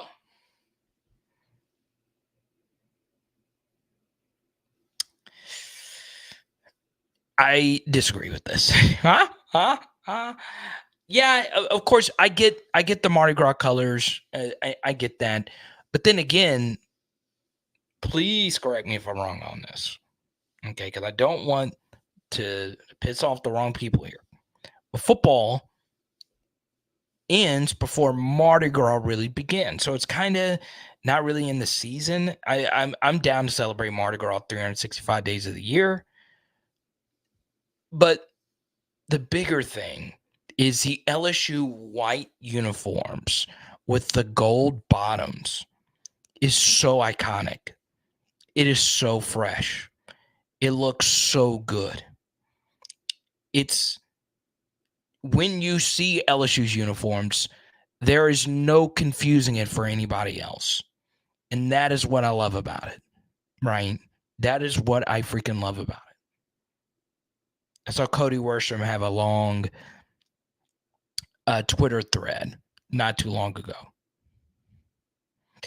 about purple and gold being so iconic with LSU, right? Of course, there are other schools that have it, ECU, Washington, so on and so on. And there's other sports teams that have purple and gold. But white top, gold bottom, it's tough, man. It's tough. And unpopular take here, I'm not a huge purple jersey guy. Like, I just like the white gold bottom combo. And I am of the ilk that jerseys do get too boring. I like alternates. I'm fine with them.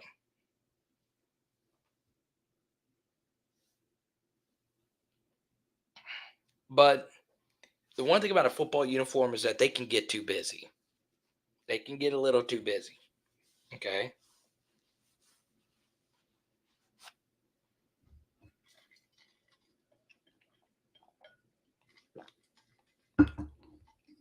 Something else I love about the white top, gold bottom, and this is kind of me just being like so like as a football collector, I'm always looking for patches that have like a stain on them, like these card patches, whatever. If you're playing on like a real grass field, stains really show up on a white gold bottom, and that just looks so cool. Battling for 40 minutes, it just pops.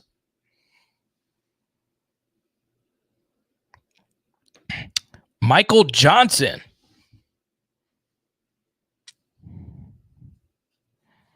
I love it. Now, there is let's see how well you know LSU football. Welcome to the channel, Michael Johnson, and you could be the person I'm talking about. All right.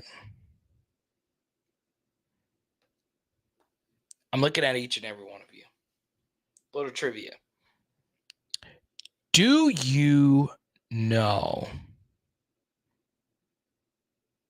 there is a key member of the LSU athletics staff? His name is Michael Johnson. Do you know what he does for LSU? I want to see how well you know LSU athletics. It's a deep cut. Can you tell me what Michael Johnson does for LSU athletics? This is a deep cut.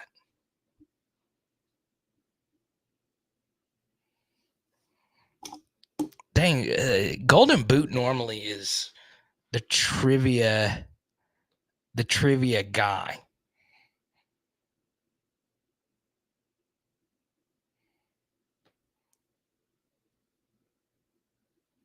Ironically, you've actually gotten a little bit closer here to give you a little bit of a hint. There you go. Look at you being quiet. Look at you being quiet. Oh man, he is a head chef. There you go. What's up, Doug? Doug's been quiet.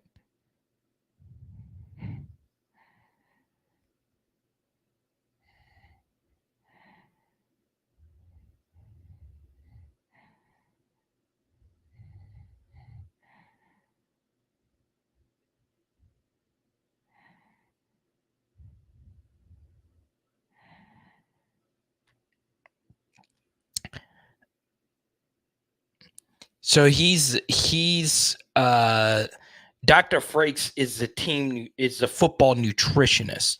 So he sets the diet, right? He gives them like It's not just him. He has a team as well, but he gives them like the protein shakes.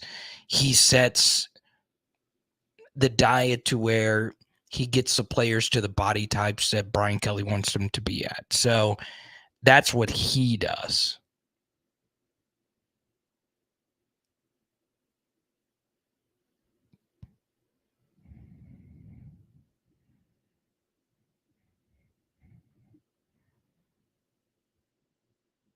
Okay.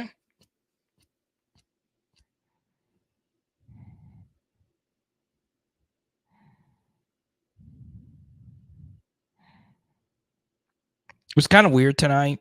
I wasn't able to really watch the Saints preseason game.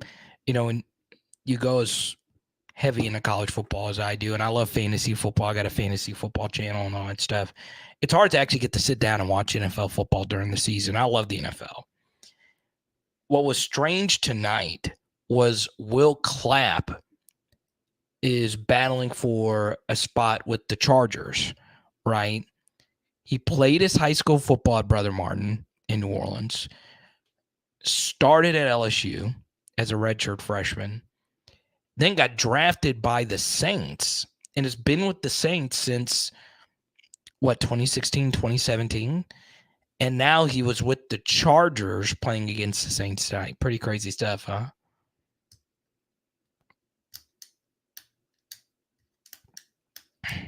That's right. He is on shout out to Bob, shout out Jacob. Always got a Hester near me. Love being a Hester auto collector. It's fun, man.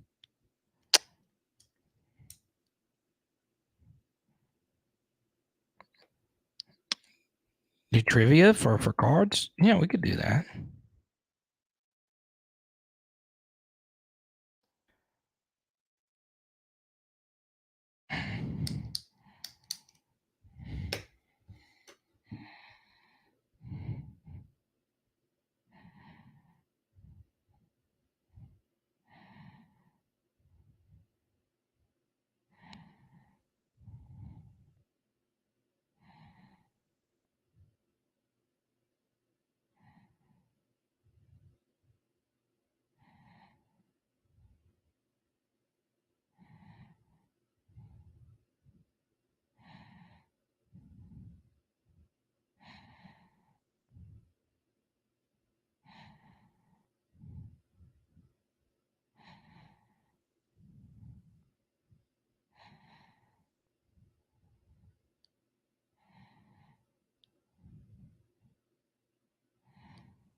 Jontre Kirkland balled out.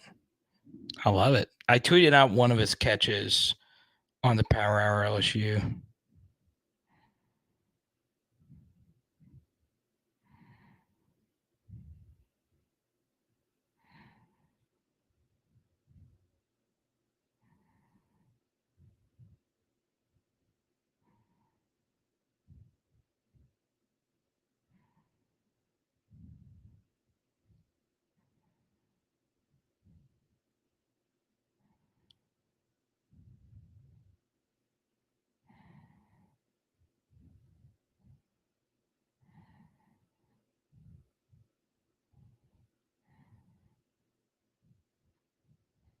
Mm.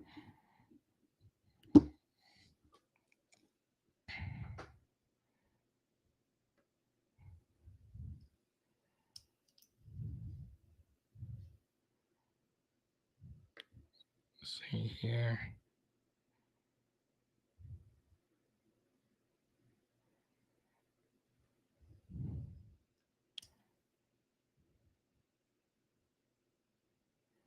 Wait, are we talking vacuums in here?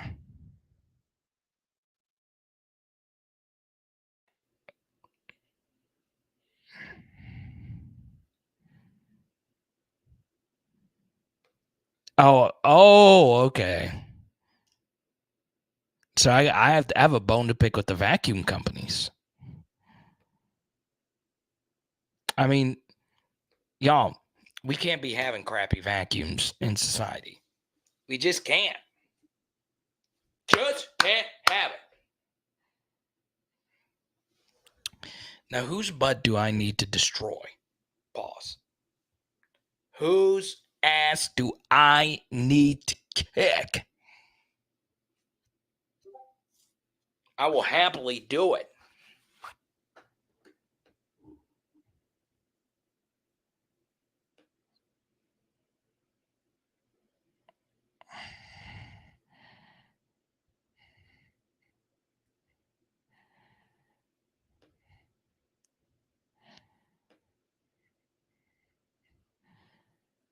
What is it? So you know what everyone swears by? These Roombas. Y'all know what a Roomba is? A little circular little thing. A little robot looking thing.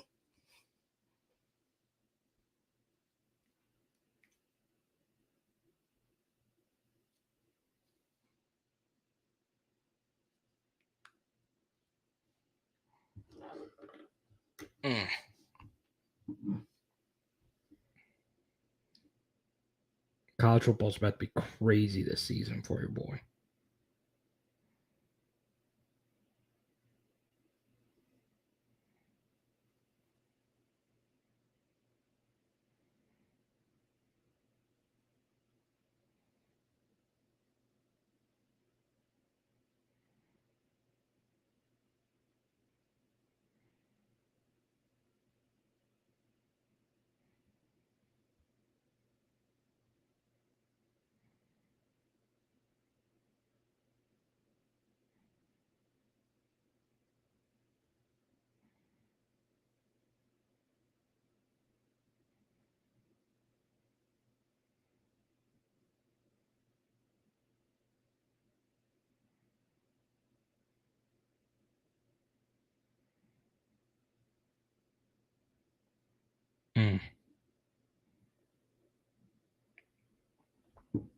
I see Miles Jack.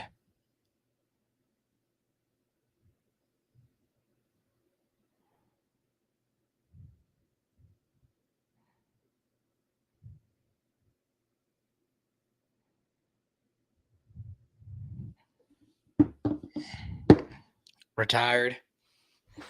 People want to talk about the most controversial plays in history.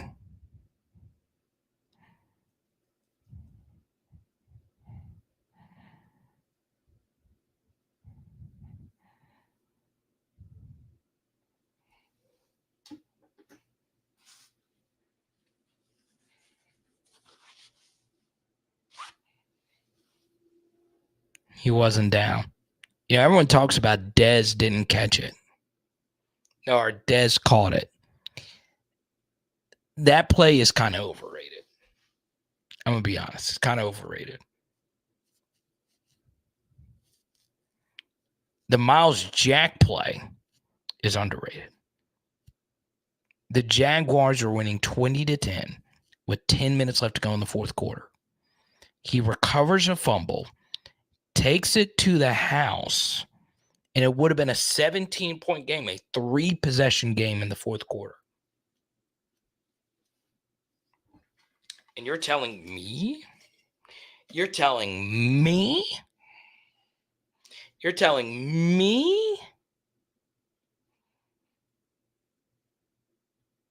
on a play where he clearly wasn't down?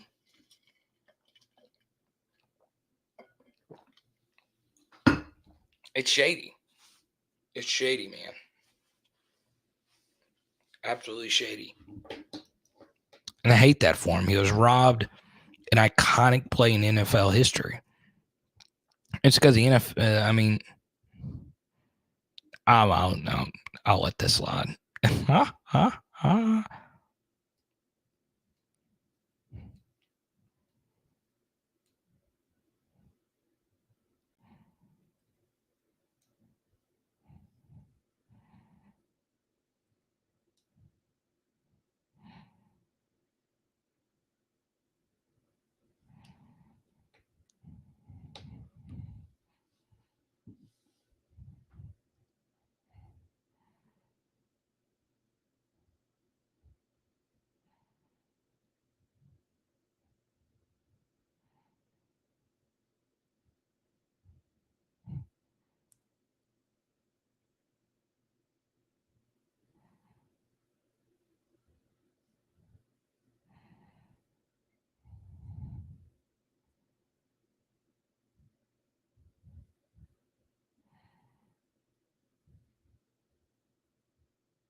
You want to watch the Saints highlights right now together and watch my channel get taken down?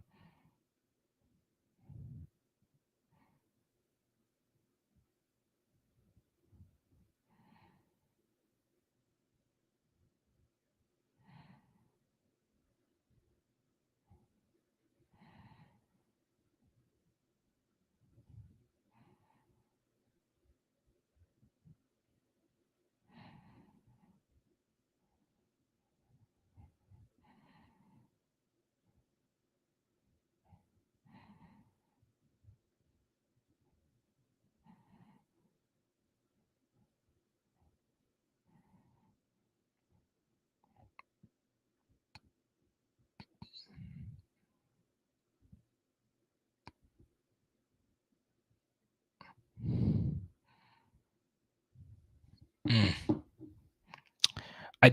I do, but I'm not Nick Underhill, if that makes sense. Like I feel like I could, but I do think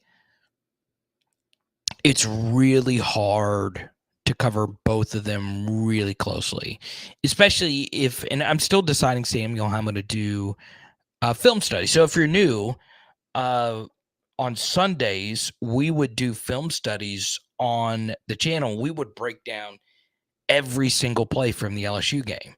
So that would take me, obviously, it's a lot. It's 8 hours of editing, right? It's recording the content, editing, and then putting out a 2+ hour film study, and mostly offensive and a few defensive plays. I don't know if I'm going to do that this next year. It's a lot. The videos get demonetized really easily. And it also forces me to miss NFL stuff. And I love the NFL. I want to do national content. I want to do a national sports radio show, or work for a big company. That's all I want to do. I want to do this full time. And I am doing it full time now, but obviously I'm not making a ton.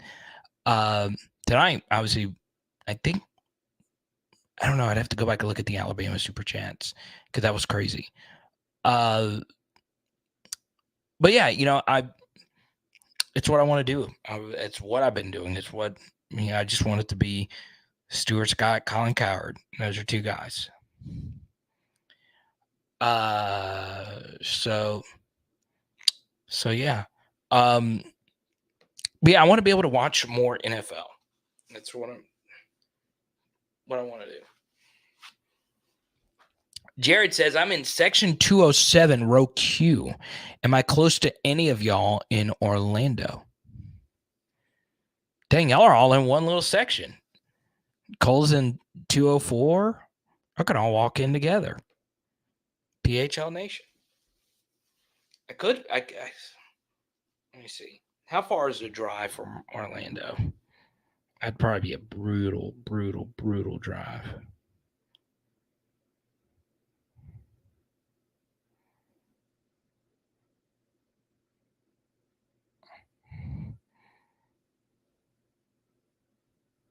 Was it Camping World Stadium? Ooh. NRMN, good to see you. Michael B wants to show some love to Sibley and Van tonight. Yeah. Like I said earlier, these guys are my friends now. I can't tell you how many hours I've spent on the phone talking to both of them. And I truly do value their opinions on not only sports, but just life. Obviously, they're very successful in their lives. But you're right. You're absolutely right, man. I can't do this if it's not for them and people like you and Black OT and FACP and Jared and James. Any little bit counts. And again, this is entertainment. This is an escape. Some of you can't super chat, and I'm totally fine with that as well. NRMN only jumps in when it's season. I like it, though. That's good. Caleb had such a crazy conversion between working and maybe seeing more PT. There you go, Cole. Yeah, so a lot of you are wanting to get there early. So I'm going to get on a call tomorrow with Carvis. And we're going to work something out to where all of you have somewhere preferably close to the stadium where y'all can hang out before the game. Right? Man, I wish I was going. There's obviously so many, like, I mean, obviously Jared. I talk to Jared all the time. Yeah, Samuel, hit me up with the DM. Let me know. I'm very interested in what you said earlier. So we'll go for about a few more minutes. If you have an LSU football related question, I'll go straight to it. If you have a life related question, hit me up.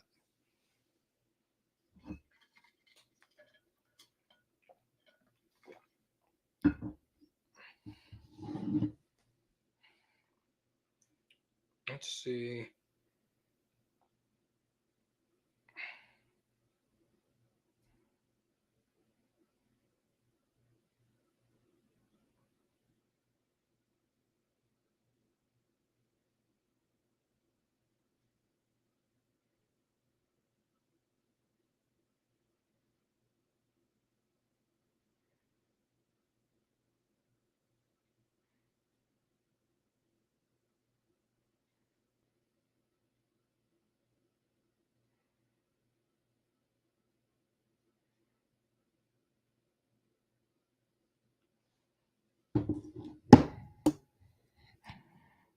Jared said he's rocking the PHL hat. That's good, man.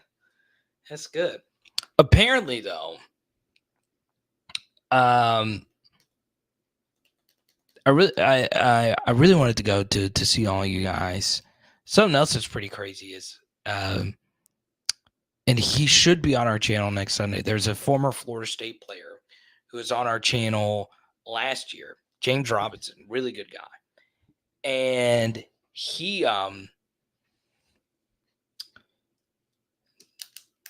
like FSU, they do like a big like former players tailgate, and apparently it's like right outside the stadium.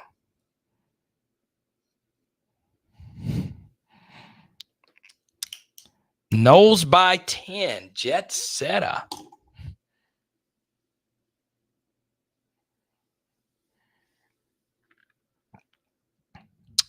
Michael B says he's old school. I don't really dig the new designs. It's all good, man. That's why you have multiples, right? I haven't liked everything. I don't like everything that Nike's produced, or Reebok, or Gap, or whoever. But that's why you make all the new designs, and that's why we still have the all the vintage PHL stuff. You could still go get. You can get. The only thing is you can't get the purple shirt on the website, but you can get all the other colors. I haven't liked a purple shirt yet that the website produces. But yeah, I got to the point where hats, I still have a few hats over here. Had a few people back out, ironically, on hats.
Mm.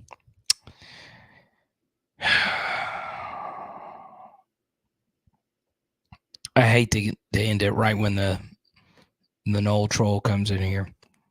All right, y'all.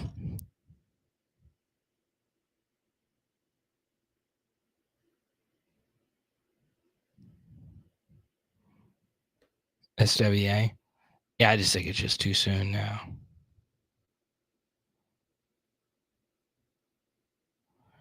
Need to make another poll of the game points. Let's check in on the poll question. Caleb Jackson won the poll question tonight. Congrats to Caleb.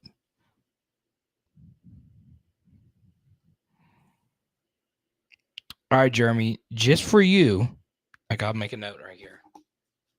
Tuesday Night Live.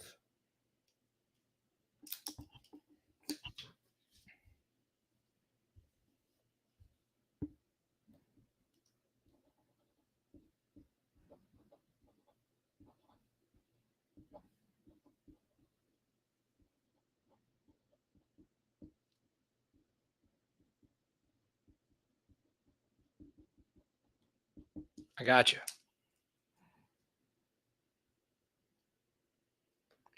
Jeremy, I'm going to get you on the next one. That's good. I like it, Michael B. All right, I'll be chatting briefly in the Discord. Once again, our top super chatter of the evening, Van and John Sibley. I really appreciate it. S. Power Hour. LSU. Boom. And tonight, Mason Taylor and Josh Williams. Michael, good to have you. Tonight, we are doing... What are we doing? Oh, we're doing steaks. Night 2. Filet mignon. Let's go.